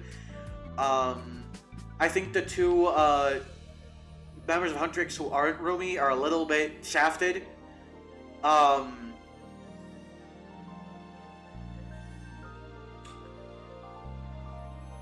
kind of disagree with the animation thing and feels like a quality slap complaint. Okay, actually I wanted to go back to this because I think there is actually something to this. I think the movements in Jujutsu Kaisen can feel so fluid that it makes individual shots hit less hard, if that makes sense.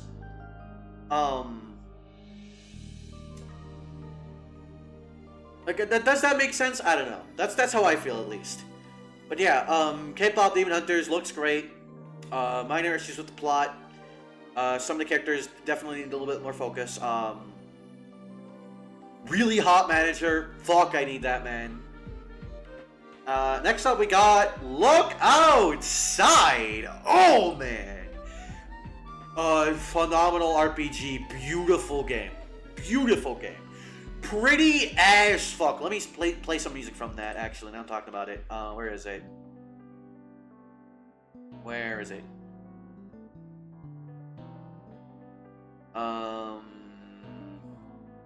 I can't find it.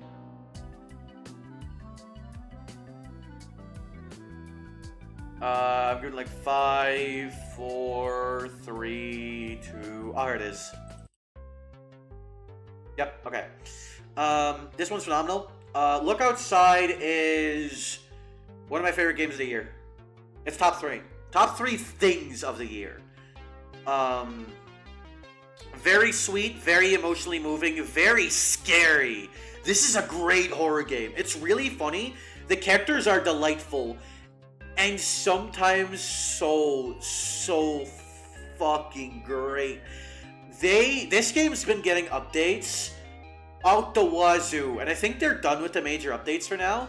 And to see this game where it started and where it is now, this has one of my favorite RPG parties of all time. It's right up there with like Horror Veil and some of the all-timers for me. The party and their interactions are great. I like the main character a lot, especially with what the latest updates added to him. He is a little bit of a self-insert, you know, you choose what he's like and what he does. But a lot of characters still shines through, which is neat. I like how it's very hopeful and wholesome if you get the better endings. Yeah, in general, this is a game about finding beauty in the worst, finding beauty and humanity in the worst of times. This is clearly a piece of pandemic-inspired horror. I think of the pandemic-inspired media I've seen, this is my favorite. I like this more than Inside. Like Bo Burnham's Inside. I love Inside. I fucking adore Look Outside. Great RPG too, mechanically, by the way. Really good replay value. A lot of RNG-based events that aren't too RNG for the most part. There is so much to do in this game. There are so many different things you can go for in runs. All these different endings and all these different ways to play the game. All these different choices that can very much influence your playthrough. It's fantastic. Love Look Outside. Malcatraz's Maiden. Yup. I've popped off about this game before. Peak. Maybe the best Aero game I've ever played. Maybe. It's like about tied with Butterfly Effect. An incredible tour de force of a story about a maid who works at a mansion for her mother and her relationship with her sisters. This is the most rancid, repugnant shit. But hey, listen. I'm the guy who fucked with Coffin of Annie and Laylee. Who was going, yeah, I don't fuck with this incest shit sexually anyway. But damn. And I'm sitting here looking at this and going, damn, oh my god. Incredible 8 scenes. Incredible character writing. Incredibly harrowing and beautiful at points. Phenomenal characters. A plot that has moved me immensely. Also, it has Hospital Breakcore. This song that you heard earlier is from this game. The music is deranged. This game is a anachronistic mess in the best of ways. Media show like this is a piece of fiction that will grab you by the throat, throw you from a ditch. Like okay, if you're, let's say you're in your comfort zone, right? Nadia Nova's visual novels, this is another one of those, by the way, will grab you by the throat and toss you out of the moving helicopter that is your comfort zone into the hell volcano, and you're gonna come out the other side of the volcano going, damn, that was fucking crazy. The anachronisms at times 3 more than the content. Yeah. I love this. It is thematically powerful. It has so much good character writing. I love it. Love it. Mass Effect is something I finished technically last week, but I'm counting it anyways because it started in 2025. I really like Mass Effect. I really liked Mass Effect 1. I'm so glad I gave that a shot. That playthrough was so much fun. Playing that game the way I did added so much to it. The mechanics are a little jank at points, but they're just good enough for me to really get into it. It's a shooter, but it's also an RPG, and it does enough of both of those aspects to feel like it is both in equal measures in a very fun way. I don't really like shooters that much. That's what I know, because Mass Effect is my favorite. I'm not a super big sci-fi guy either. I really like the sci-fi in this game. The setting and the characters and what it did with them. Love Rex. Like Talia a lot. Like Garrus a lot. Kaiden's great. Actually, we'll see. I don't know. This was fun. I like this a lot. It was very of its time, affectionate. Mega Man Battle Network. NT Warrior, rather. The anime. Incredibly mixed. High highs, low lows. When this show is good, it's hysterical. There's some bits in here that have me rolling on the floor. Also, when it's bad, it's tough. I wanna fucking die. I hate what they did with Chad in this. Chad, rather, Chad. Is it Chad or Chad? It's one of the two. It's the rival guy. I don't like what they did with him. I hate that he's hurting. There's a tournament arc that I really didn't fuck with. When this show is bad, it's Chad. Yeah. Or as we called him, Fraud. I don't know. I liked it. I was not thrilled about it. When I didn't like it, I hated it. Mechs Monster Lost Memories is the DLC for Mechs Monster. This was cute. I like this. It adds some stuff to a game I adore. I'm not a fan of every single direction this was taken, but I think with the directions it took, it was cute. It lacked mechanics, but that's fine. I wasn't here for the mechanics. I don't know. I like this. It was cute. I liked it. Cool. Yeah, cool. Good.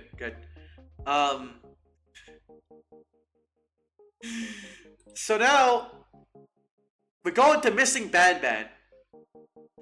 This is a shooter platformer, like a Mega Man style thing, from the Garden of Ban, which I have not played. Those creators, it's about Ban. He's missing. You play as Sheriff Toadster, or Toadstool, whatever the fuck his name is. This was bad. This was ass. But there was one good bit in it. There was one really incredibly funny bit in it. I was laughing my ass off at one bit. Like, genuine joy. So, I'll give it that, you know? Good on you, Missing Ban. You're better than all of these. Monster Con is maybe my least favorite entry in its franchise. I think it's still solid, but it didn't hook me nearly as much as the previous ones did. I still had a lot of fun with this from when I played. I still like these characters a lot. I think it actually made me appreciate Liam a little bit more. I love Zoe. Doug's cool.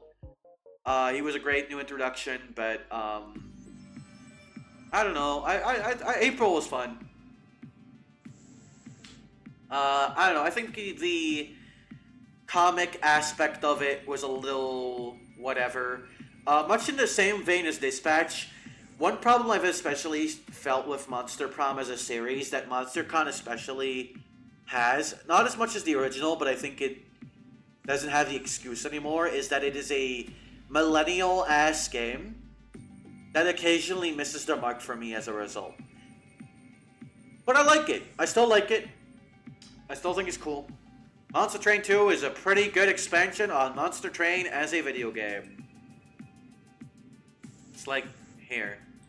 I liked it. It has some balancing issues. I think some builds are not fit for the true final boss at all. Like, categorically, I'm pretty sure they just can't beat it unless you lean into a different type of build. That sucks. Don't love that, but oh well. Not too much to say. It added like a little bit more story, but I wasn't super hooked by it. Shouts to friend of stream Jackie Myers, who says this looks like a fake mobile game, which was really funny. I could see it though. I could see it. I do like how this game looks somewhat, but I do see it. I did see where she was coming from with that. Monsters Liberation is another Arrow game I played. This one was unfinished. I played through it. This had some cute stuff in it. This was a decent little Arrow game. It had some fun writing, some fun setups. The main character is incredibly Anya, in a way that kept amusing me. Not the most Anya core character of the year, though. Not even top 2. Which is crazy, considering this character has a close acquaintance from the UK called Jackie. And it's about a streamer with blue hair and pronouns who wants to fuck monsters. But that was alright. Moselina is a game I was gifted that by also by Lulu. This is a fun little puzzle roguelike, I guess, is like how I describe it. A puzzle roguelike. It can occasionally really fuck you over, but I liked it. I liked my time with this. I dropped it after a bit, but I did like it. This was cute.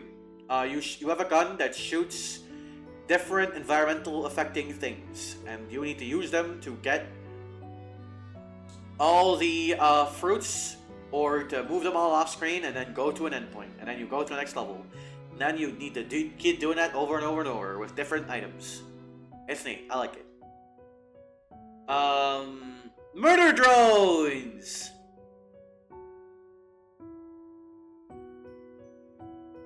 This wasn't for me. Within Murder Drones lies a good show, but it is a victim of wanting to do too much with too little time. It has occasional comedy that was really painful to sit through. It has some drama and character writing that really feels like it needed more setup. It had payoffs to things that weren't set up properly at all. But it's still relatively well animated for the most part. I like the designs a lot. I say for the most part. It's a really well animated show. I like the designs. It is not for me. But also I see why a lot of people like it. I think there is a definite appeal here. There is a version of this show that I like. I've seen some fan content that I like. You can tell that this show, like, this was a show that released in one episode and then a drought and then another episode. And I feel like a lot of the fans at the time didn't mind some of this shit as much because they were developing the characters in their heads and the creators were kind of developing them alongside them a little bit, maybe? Maybe? I'm not sure. This is me spitballing. I don't know. I think there is something here, but it's not for me. Want to see some crazy?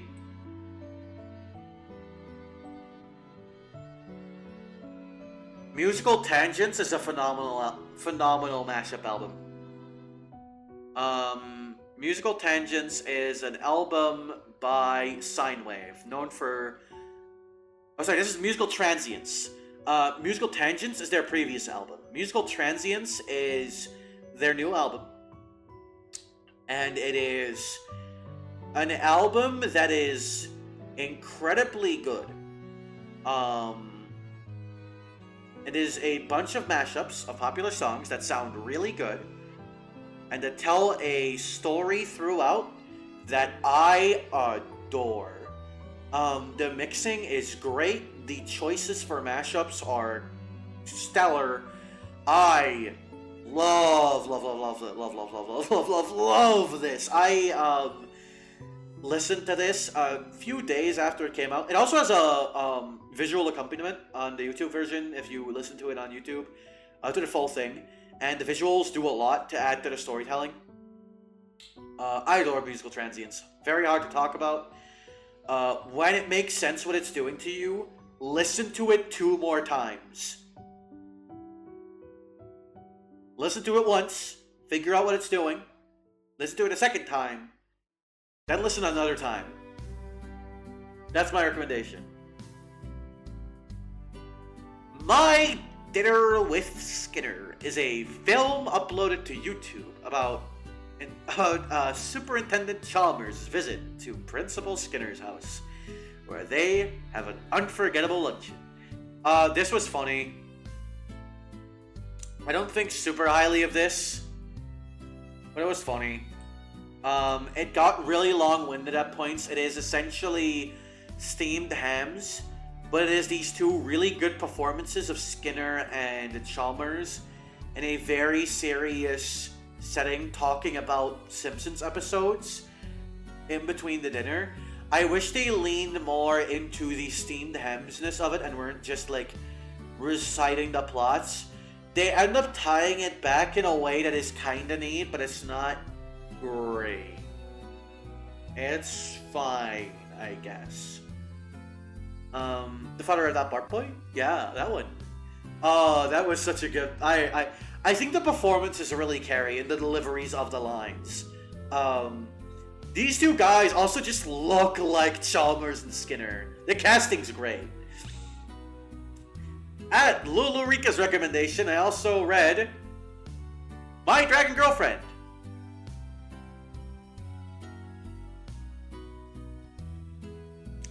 This took a bit to get going for me.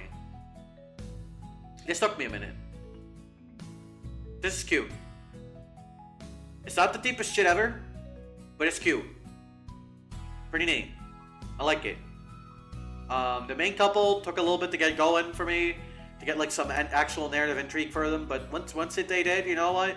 I like them. It's ongoing. The secondary couple is a lot more interesting to me.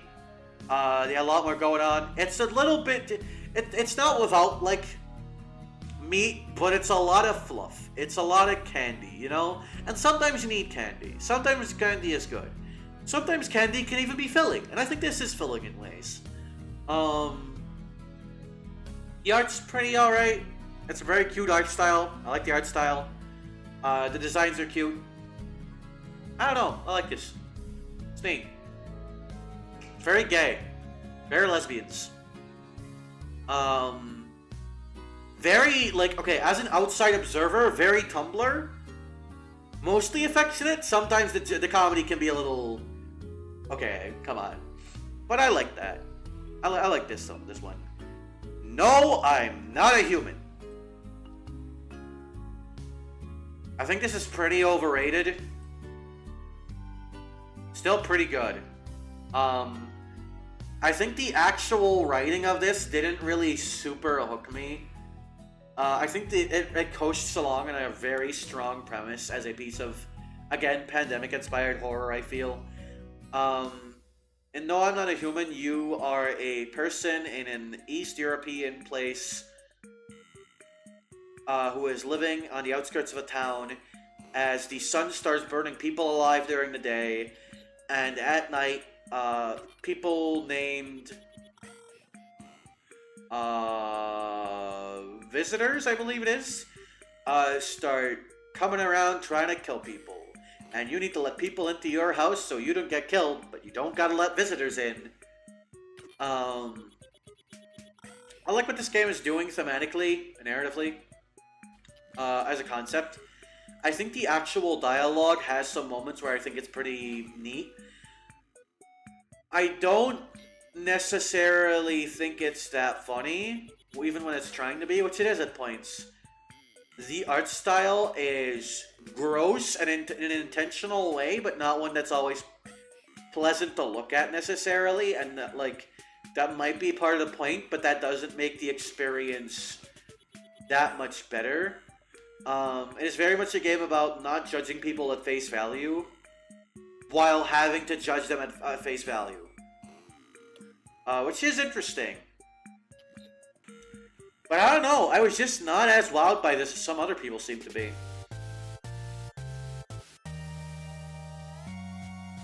So... I love AI to Somnium Files. No Sleep for Kamidate. Does some shit with one of my favorite characters I really like. It's hard to talk about if you don't know about AI to Somnium Files. AI to Somnium Files is about a detective with an AI eyeball that needs to investigate crimes. It's a very goofy game by Kotaro Uchikoshi, the guy who made Zero Escape, worked on 100 Line. It's cool. Not a ton to say. Without going into spoilers. I like some of the shit they do with the characters. Don't love other shit they do with the characters. It's probably my least favorite one of these games. Still like it. Haven't finished it. Mostly done, but haven't finished it. Nuppy's Number Factory! Unironically.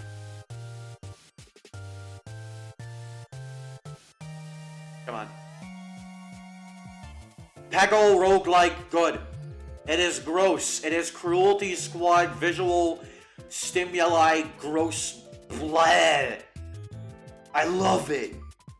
It's so fun. It's so fun. I love Nubby. It's cheap as fuck. There's a lot of shit in this game for a game this cheap. I don't know. It's got a sense of humor that just kind of vibed with me a little bit. The visuals are funny. The gameplay is good. I don't know what else to say. Oban Star Racers fucking rules. I'm putting this above Mass Effect. Oban Star Racers is a show from the early 2000s by the guy who made the original concept for Code Lyoko. And when I look at Oban and I look at Code Lyoko, I go, damn. They should have gone with that guy's concept. That would have probably been better. Oban Star Racers is, you know, pod racing from Star Wars? That, but like French anime. It's really good. It's really pretty. It looks phenomenal. It aged beautifully. Even the 3D still looks really good. They do some stuff with the 3D that it has aged a little bit, but it still looks really nice just because of the utilization of it. The writing is really good. It took a little bit to get going for me, and then the ending was like a little eh. But I think there are some spectacular highs. There are 2 episodes that focus on characters that don't talk, and they are genuinely, emotionally moving masterpieces of fucking production. Like, it's beautiful. I like the main characters. Going into this, there was a really funny thing where the friends I was watching this with had one of them say, "Hey, I watched the show as a kid. Don't remember this guy, though." And we all went, he's probably not making it very far. And then he ended up being one of our favorite characters. Peak. That's cute. Fun little multiplayer game. Not too much to say. I like this. Fun climbs. Good times with friends. I enjoyed my time with this. Not much to say. You climb a mountain.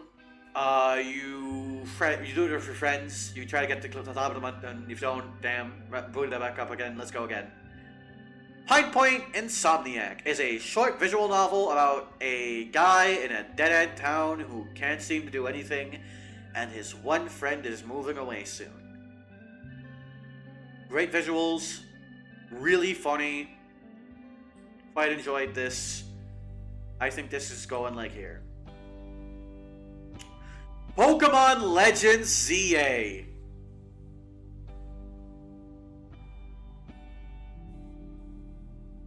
This is a good Pokemon game. I like this more than Digimon Time Stranger. I think the highs of Legends ZA's writing are really great. I think this is maybe my second favorite mainline Pokemon game writing-wise after Gen 7. I like the story it tells. I like how it knows when to take itself seriously and when not to. I adore this cast of characters. I think mechanically it's pretty solid, actually. It has some definite issues in performance, and mechanically I don't think it's perfect, but I think the core of what's there is very nice. It doesn't look fantastic in places, but I don't know, man. I just like this one. It definitely could have used a little more time in the oven. I don't think it is finished in each aspect that it is going for. What I do think it is a good Pokemon game. Still, honestly surprised they actually committed to AZ dying. Spoilers, but yeah. I miss Pokemon, right? So most people probably who would care played it by this point, but yeah. You think people are in crack saying this is a bad game? This is a deeply flawed game. This is not a bad game. This is a good game marred by significant problems. I think the highs of this are much higher than Digimon Storytime Stranger, personally. I think the lows are maybe a little bit lower, but I think it's good. I'm actually gonna move this up a little bit. Up to like here. Problems, but still good. Yeah, I like this. Refined Self, a personality test game. This was an interesting little experience.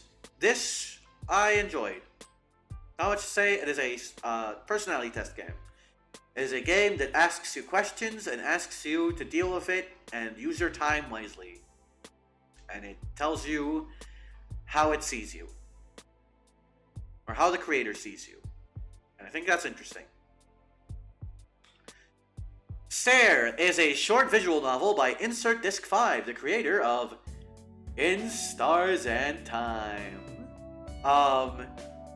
Stare is really good. It's really short, it's really good. I like Stare a lot. I think the writing in this is very, very strong. I'm actually gonna move it all the way up here. It has good Yuri. It's short, but good. It's effective. It definitely has it has elements of Insert Disc 5's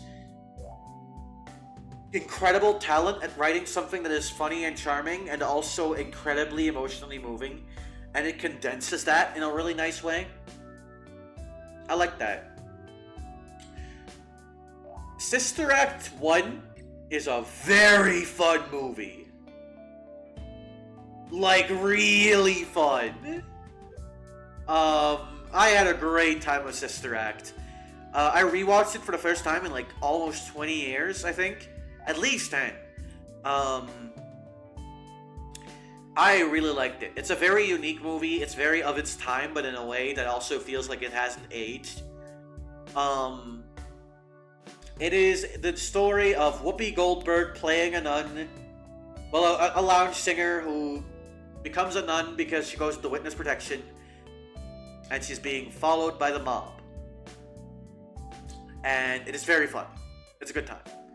Sister Act 2 is a little better.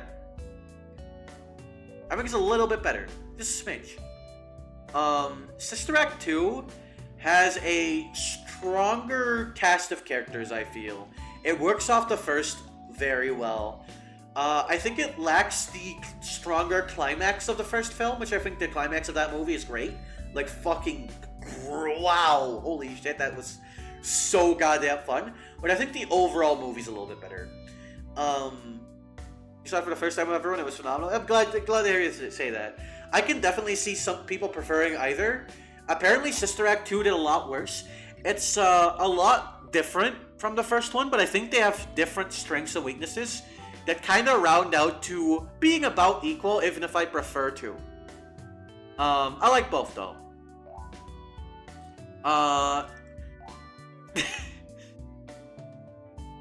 Slime Feet made me cry. Slime Feet is a short visual novel by Nadia Nova about a terminal condition. It's also called Slime Feet. It is also a short, horny kink game about slime feet. It almost brought me to tears. Like, it brought me to tears. Like, I cried a little bit. Like, I teared up. Now, like, genuinely, holy shit. Fantastic. Really short, really bite-sized game. If you want to feel some feelings for a bit, play this. If you're not, weirded out by the foot sex with slime feet. Small Saga is a cute RPG. It has good sprite art. It has decently fun writing. Occasionally the comedy can get in the way of things. It doesn't feel like it hits every note it wants to, but I liked it. I had a good ass time with this. I think I'm gonna move it up to above battery note. Um, I think it's a lot too easy. This is way too goddamn easy of a game. The difficulty was way too low. There are interesting mechanics in here that rob the game of any challenge if you use them. I think this is neat though. It has a fun little, like, you know, tiny society of rodent people. It has some fun ideas. I enjoyed my time with this. Sonic 3 is a movie I watched that was pretty fun. I liked it a fair bit. I think I'm putting it here. I watched this with my cousin. He greatly enjoyed it. I thought it was quite fun. I think Jim Carrey's great. I think, fuck, what's the name of Dr. Eggman's sidekick? Is Agent Stone? I really like Agent Stone.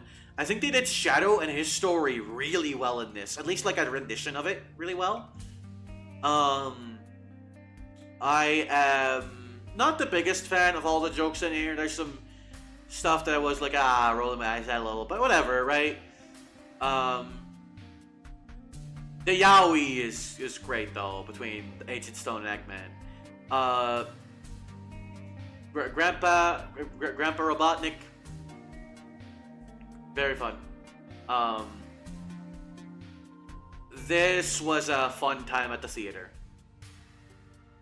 I played one stream of Spectrobes.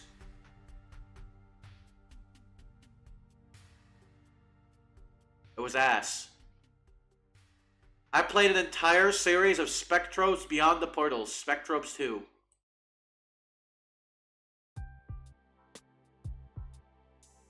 This was cute. I liked this. This had some neat stuff. It's an RPG where you play as a fun little spacefaring kid, and you go out to save the universe with some monsters. It's Monster Collection RPG. It's you uncover some fossils, you dig them out, you make your monsters, make your team, and they all have different movesets in an action RPG. I like it. I enjoyed my time with this. Not a ton to say. Steve's Warehouse is a Suika game roguelike that I actually really liked. I actually really enjoyed playing this. I never heard of it before. I got it as a bit because it was on sale during the winter sale for Steam last year, and I thought it was funny because my buddy Steve was in a voice call that I had to play that, and I ended up really enjoying it. A Suika game roguelike was not something I expected to have this much, like, neat stuff in it, and this much, like, fun to build, like, different decks in, I guess, is what you would call it. Yeah, would recommend, honestly.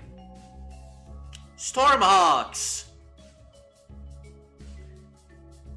It's kind of mid. I think Stormhawks is a show that exists and has occasionally funny jokes, but is held together with duct tape and a dream. It's not bad. It rarely actually dips below mediocre, but it doesn't go above competent much. I think the green guy is really fucking hot. I need to have sex with Stork. Strikeout Pitch fucking rocks. I love this manga. This is a really fun manga. It is a baseball manga about a guy who basically joins a team with the restriction that he can only pitch 3 times a day. This is obviously a problem. However, he is the best pitcher there has ever been. Like, he is generational talent. He is insanely cracked at what he does.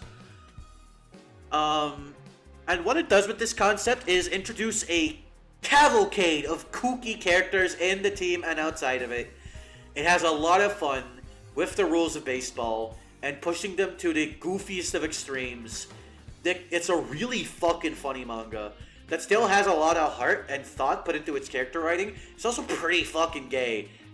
Shocking, it's a sports shonen manga, but like, I don't know, I really enjoyed my time with this. I'm still going through it. It's still ongoing.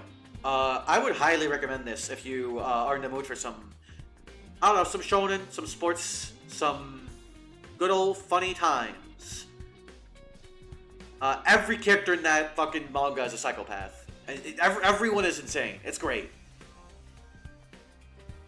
Taika's Reason.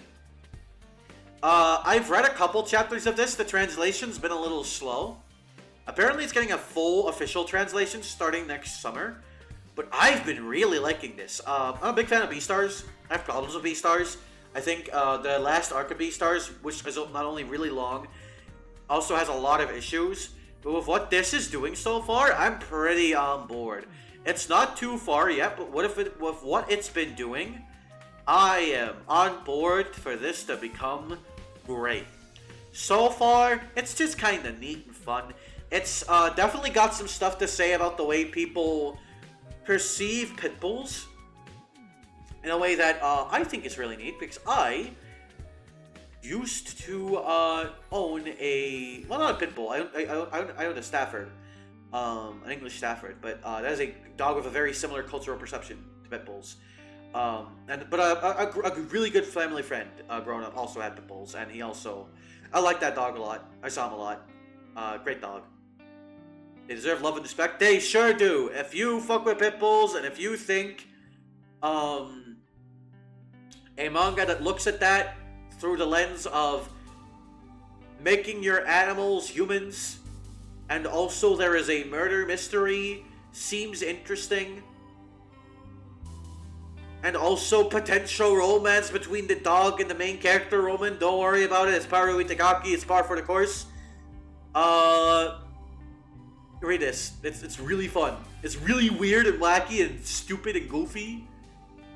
Very interesting. Very interesting read. Insane though.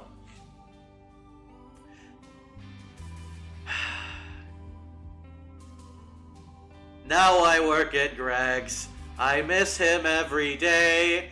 Sometimes I pretend my wife is Jax. I might be gay. It's the Amazing Digital Circus. Do I even need to fucking say it? Great writing, great visuals, only got better over time. Great characters, lot of heart, lot of emotions. Can't wait for it to end. Well, wrong. Okay, no, can't wait for the ending. Very excited about the ending. Very curious how this will conclude. But also, I'm savoring every fucking moment. Love Amazing Digital Circus. Not too much to say. I watched a bunch of the Boondocks. Like, not a bunch. Like, I watched like a healthy amount of the Boondocks. This is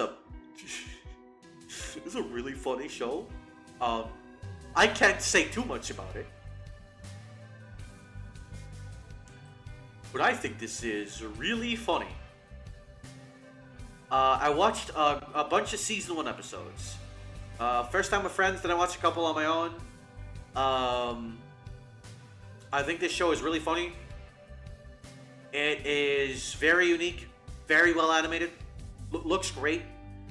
Man, oh, that gets spicy though. That show gets spicy. Also hasn't aged great in some places, but that happens. The Dog Island.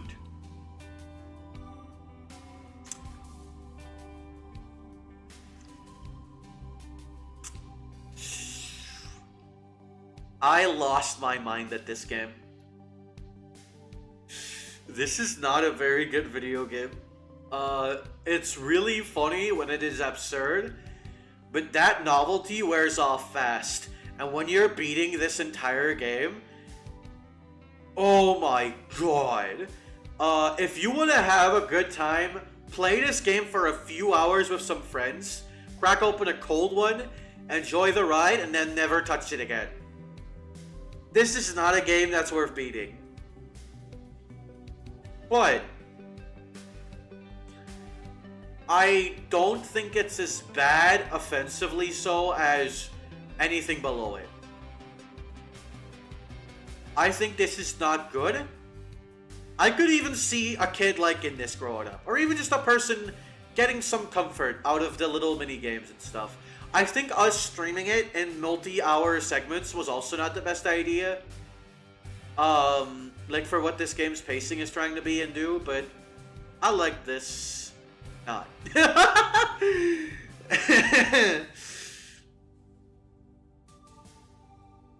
Kids still like the ET game, so anything can happen. Yeah. Yeah. The elevator game of Catgirls is the way better horror game with gay subtext. Because it's a lot bigger and it's doing a lot more. Elevator Hitch is a small, free game that's a little bit less ambitious.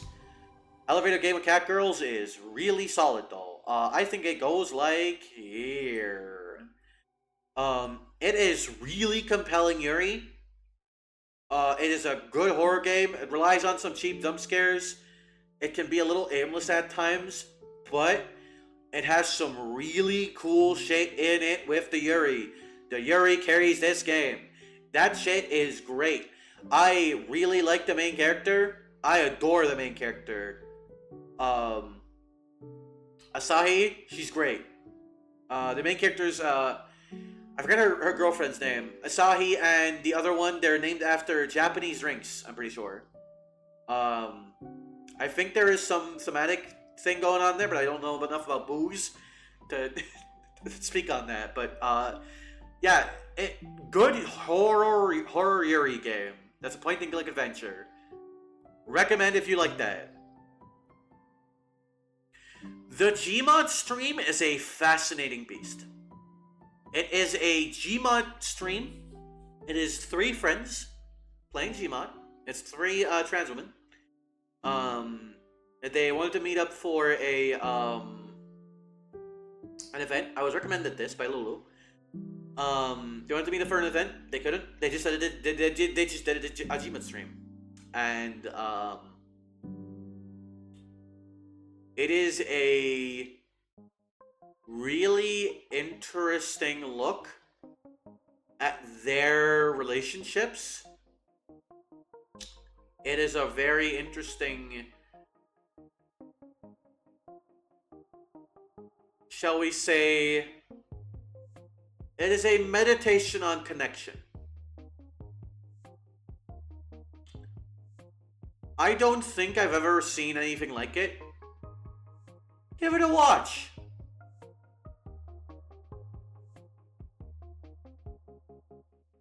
I really like this.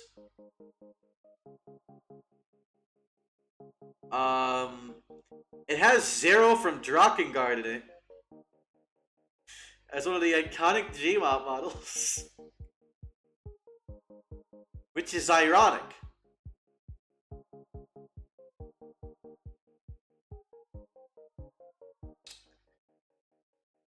Alright. We got there. The 100-line Last Defense Academy deserves its own fucking tier.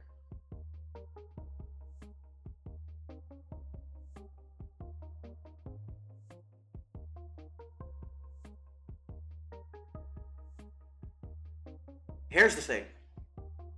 I don't think the 100-line is as consistently good, amazing, phenomenal, oh my god, as anything up here.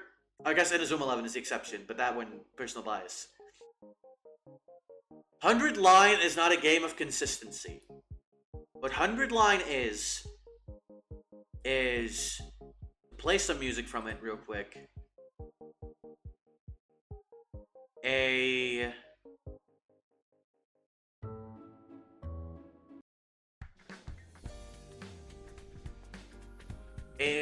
showcase of human effort. The 100-line is what happens when one man, Kazutaka Kodaka, and his new studio featuring writers like Kotaro Uchikoshi, set out and make a game with 100 endings, and make sure that they want to make a game that is not only a video game, but a analysis and meditation on that game.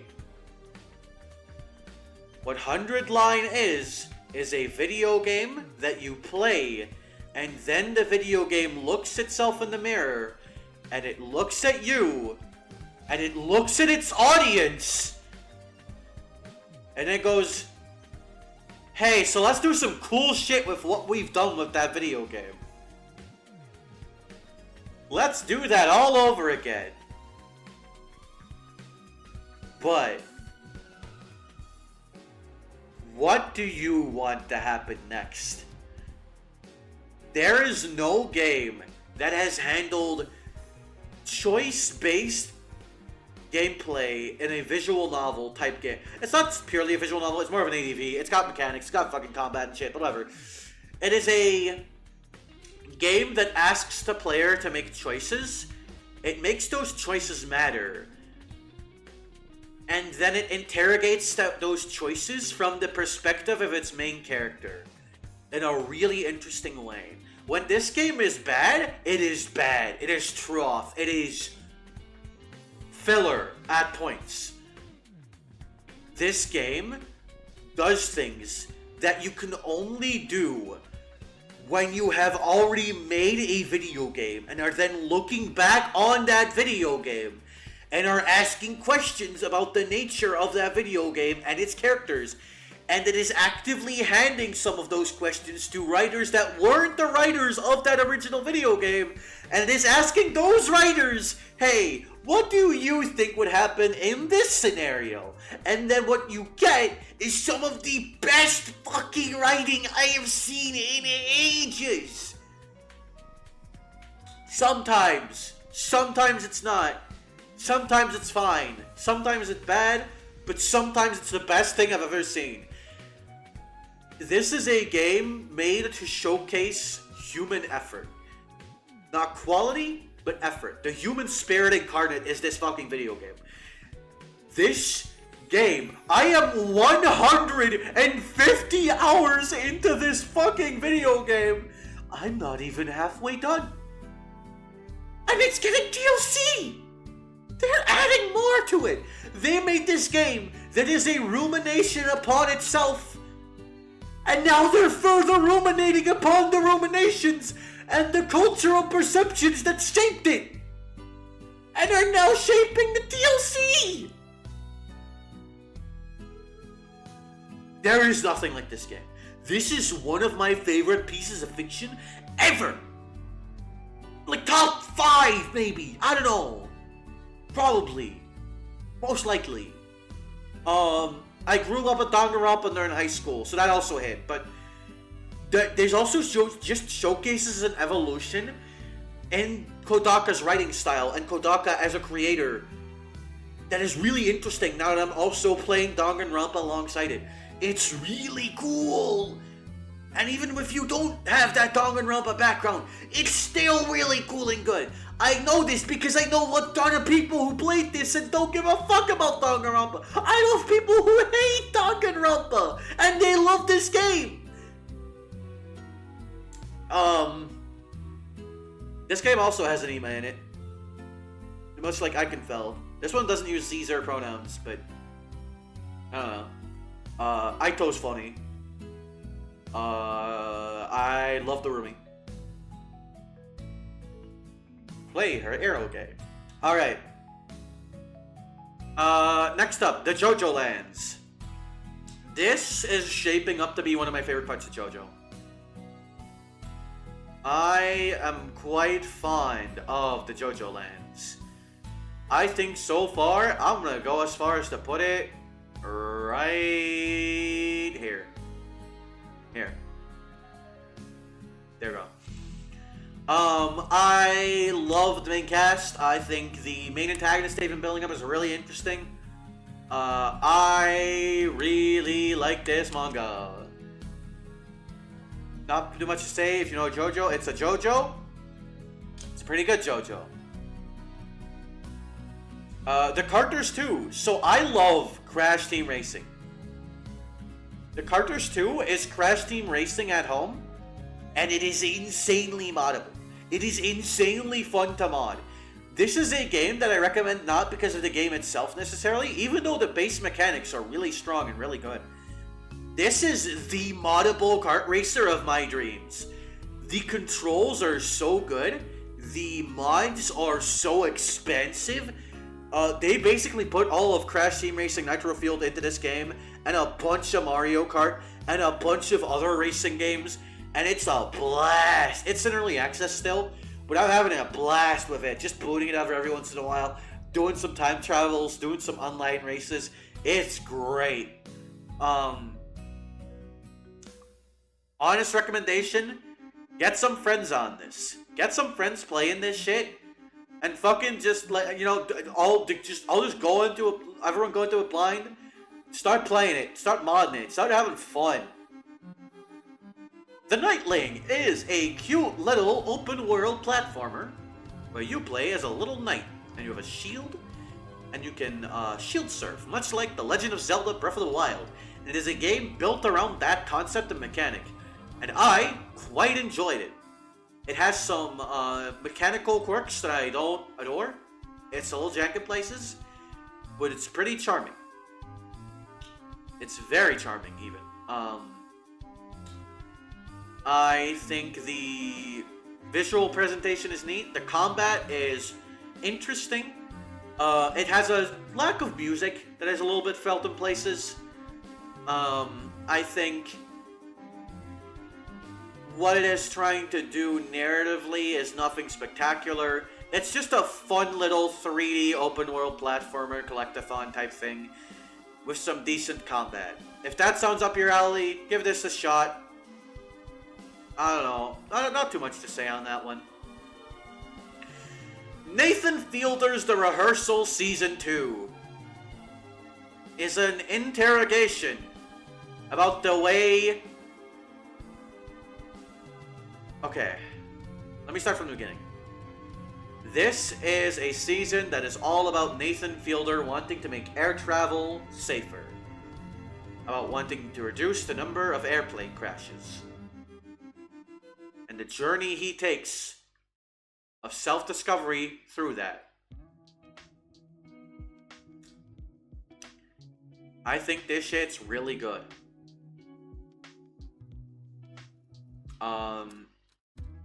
This is a really fascinating piece of television. I would highly recommend this and its first season to anyone with a love of dry comedy, anyone who enjoys when a person is blurring the lines between reality and fiction in a way that is always hard to perceive, and seeing a person like that interact with very strange people that can occasionally pierce through that veil, or are they? It's really fun. But also it's a really good look at the airplane industry. And it has a lot to say about mental health, and it's got a bunch of interesting shit on the side. I highly recommend it. The Suicide Shop is a dark comedy musical about a suicide shop in France. I quite like this, actually. I think this is a very fun musical. I'm putting this like here-ish. I feel like that's about right. I think the big thing is that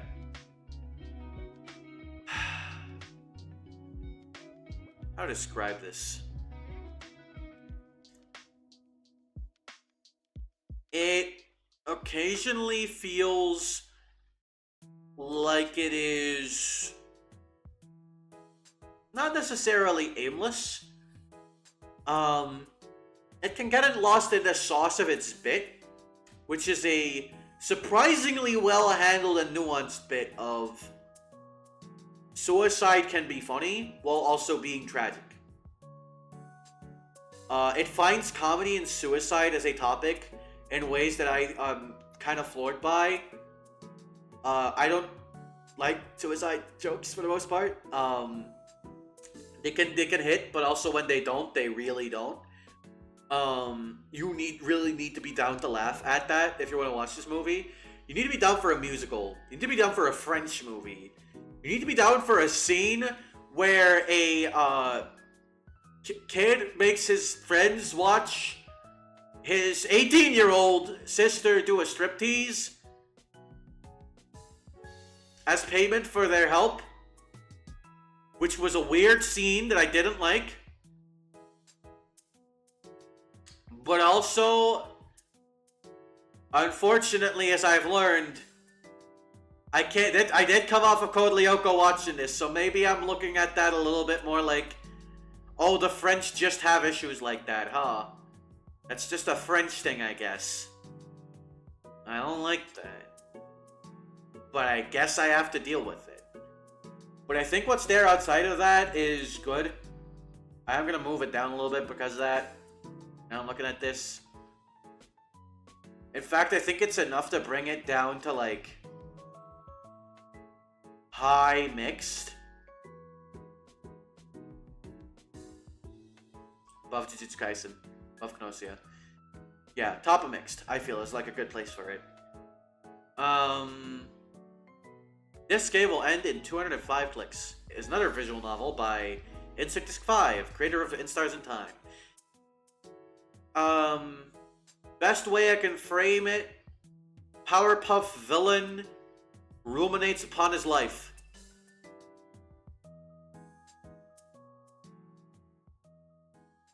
Where'd I put Sarah? Putting it right next to that. It's shorter. It's even shorter.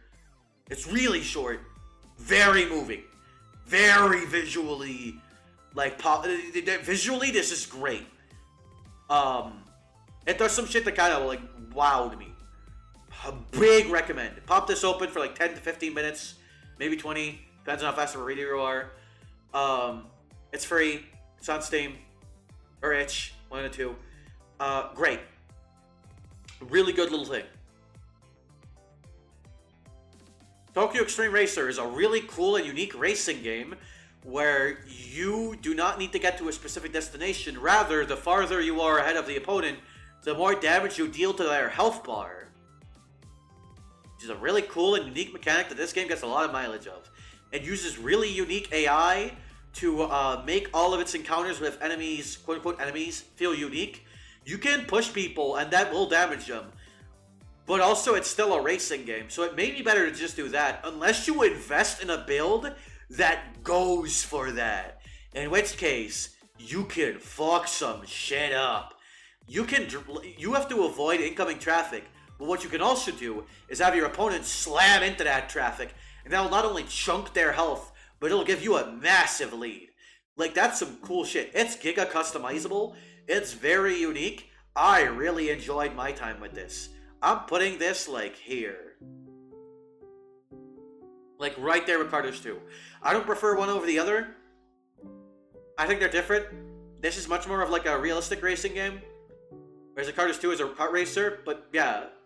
The name again? Sure, that is Tokyo Extreme Racer. Or TXR. It's a little pricey on Steam. Maybe pick it up on a sale if you're not 100% sure you're going to like it. If you fuck with racing games, if you have a little cash to burn, though, this is not a bad one. It's got a lot of content in it, too. This is a recommendation from a good friend of stream, Tempest. The ending of the Daniel Warren Johnson run of Transformers, the Skybound run. Yep. I love Transformers. I love it. I love this run of Transformers. Daniel Warren Johnson has such a talent at writing these characters, specifically Starscream and Optimus. Megatron's also pretty good, but Optimus especially. These are maybe my favorite versions of Optimus and Starscream, which, if you know Optimus and Starscream, that's not a low bar to clear. That is not a low bar to clear at all. I love them. Great art by I forget the artist's name. Fucking hang on, let me check that.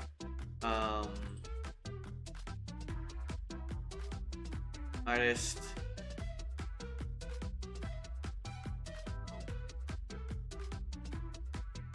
Jorge Corona. Great art. Very, very nice paneling. Has a lot of fun with the fights. The characters just look great. There's a lot of emotion in their faces and body language. Yeah, I love it. I'm not as sold on the Robert Kirkman run. It's doing some stuff. I'm still enjoying myself. But I'm not sold yet on the new directions it's taken, and some of Kirkman's writing tendencies, especially coming off of like Invincible, and as someone who read the Walking Dead comic,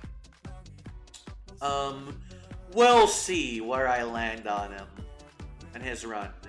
We're still very early on into it. I'm enjoying myself though. They're doing some stuff I like. There's some characters in here that I think are handled quite cool, quite well. Wakfu!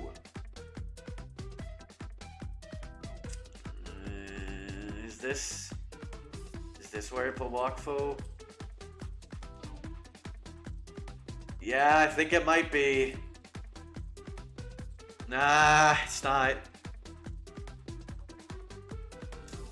Nah. Here's the thing. I only watched most of season 1. Or at least like a sizable portion of it. Like about half at least. I didn't like it that much. The comedy isn't that great. I don't think it's that funny. I've heard it gets better later. I don't necessarily want to get there. I think the animation can be very stilted in places, which is a shame because the designs are pretty good. Especially the level of attention paid to background characters is neat. It's another case of France being a little bit weird about characters who are not adults. I can see where the parts of this are that people like. But I also don't. I don't.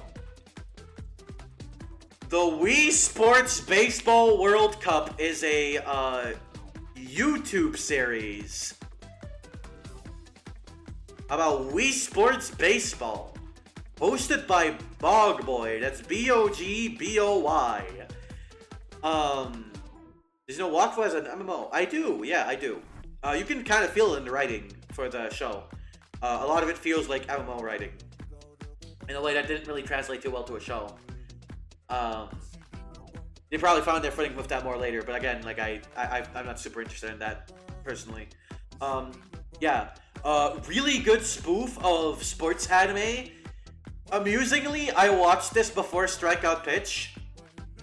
I think it actually makes for not only a phenomenal companion piece, but it's something that stands in a similar caliber. It's really funny. It's shockingly heartfelt. It is a very well edited series, I feel.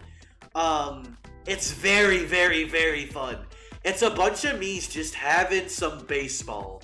Let's play baseball, god damn it. Alright. There's a bunch of bits in the main cast. Not all of them are as funny, but there's some bangers in there. Particular shoutouts go to characters Mind Brain, Smaug, yes, Spinny Winnie, Ron Johnson. Great characters, all of them. You will see if you watch the series. Scaly, Pipe Dream, Engine Room. These are all real characters. Venus, and then there was Venus. God love him. Yeah, no, it's great. It's really good. It is a shockingly well-made series. It gets better over time. The jokes get better over time. The production value goes up. It has some really good music. There's some original music for this that is shockingly great. Really well composed, really well done. Big fan. Big fan. He's fucking dead, man. They got him. They fucking got Kaden. Wish Upon a Cat is pure fan service and nothing more of value. There is very little substance here, but it's cute and it has Golan from Meg's Monster being a little fruity with it. I'll take it. I'm happy with that. Honestly, that's enough to put it here. Honestly. Woke is one of the worst movies I've ever seen.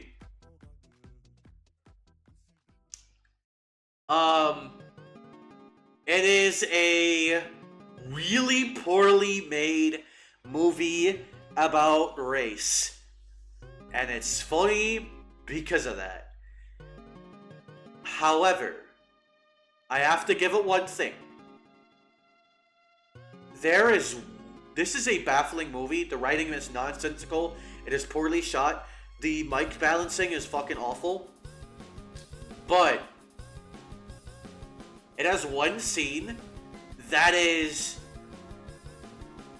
as someone who has dated a minority person before, that is maybe a funny way to say that, but I'm lacking the language skills. Again, English, not my first language, so stick with me here. But look at the cover, it's black and white. It's clearly trying to convey something, yeah, right? As someone who has dated a person before who was a minority, who was not handled great by their own family, there is a particular scene where the parents of the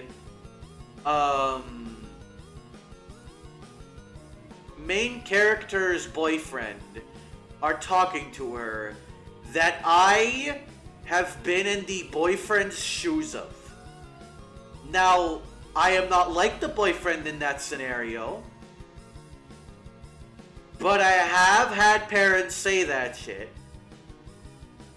And the specific shit they said hit a little close to home in a way that made me go, yo, this scene is kinda something. It's the only good part of the whole movie. It's complete garbage otherwise. It's not even like that aspect is that phenomenal, it's just kinda real. Even a broken clock, yep. Wolfstride is a mecha boxing RPG that is inspired by No More Heroes. It's if Real Steel, the movie, was No More Heroes inspired mecha boxing RPG. It's quite fun. It has some issues with grinding, I feel. I think some of the jokes don't land at all. But I think this is relatively solid. I'm gonna put this like... it's moving down a little bit. Here. I think the art is really strong. When the writing is good, it's great. Fun fact, Aito Aotsuki's voice actor is in this. He voices Knife Leopard. I recognized Aito's VA from this. Fun fact for the 100 Line fans. Pretty good combat though. Pretty fun customization in here. I enjoyed my time with that. Xavier Renegade Angel is a show that is funny in clips. Do not watch this show in long periods of time. I threw up watching it as a stress response. It has not aged well in a lot of ways. There's a lot of bad bits in here. When that show is funny, it's fucking hysterical. Watch some clips. That's the most you're getting out of it. And lastly, Shaolin Showdown. Shaolin Showdown is a very alright show. But not spectacular.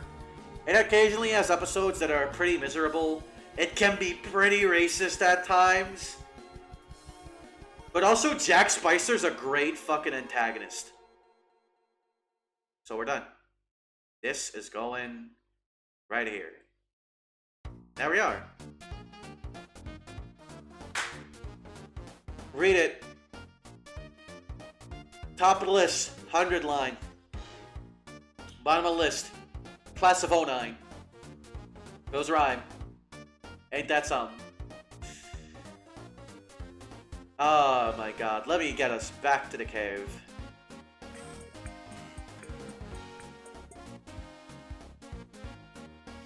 Yeah, I quite enjoyed that. I had a lot of things to talk about this year.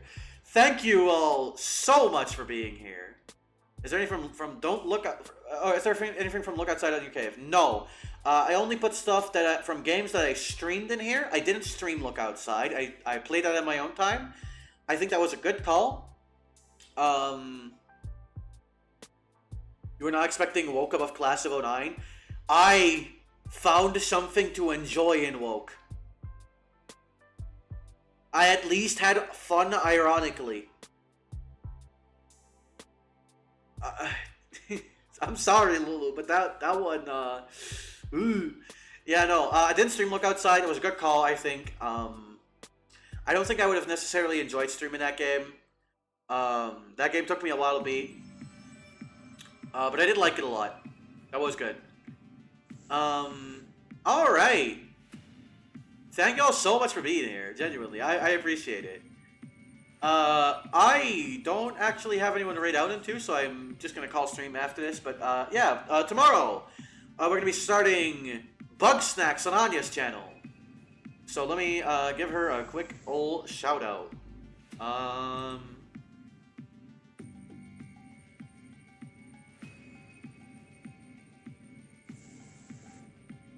There you go. There's Anya. Follow her if you haven't already. Yeah, I like Bugsnax a lot. I'm very excited for her to get into it. We're doing that between Mass Effect and Mass Effect 2. Thursday, we're doing more Danganronpa over at Yuri's channel. Also going to give her a shout. I can't actually do that because of the timer. Hang on, let me just put the link in chat. Yuri's Steelwing. More Danganronpa over there. We're still very early on, so hop on that if you have an interest in that. And this Saturday, we're doing more 100 line. Next week, I'm popping open Backyard Baseball. I want to play that game. That game seems cute. For now, I wish you all a lovely day. I'll catch you later. And fucking eat an apple, eat some fruit, take care of yourself. Alright, goodbye.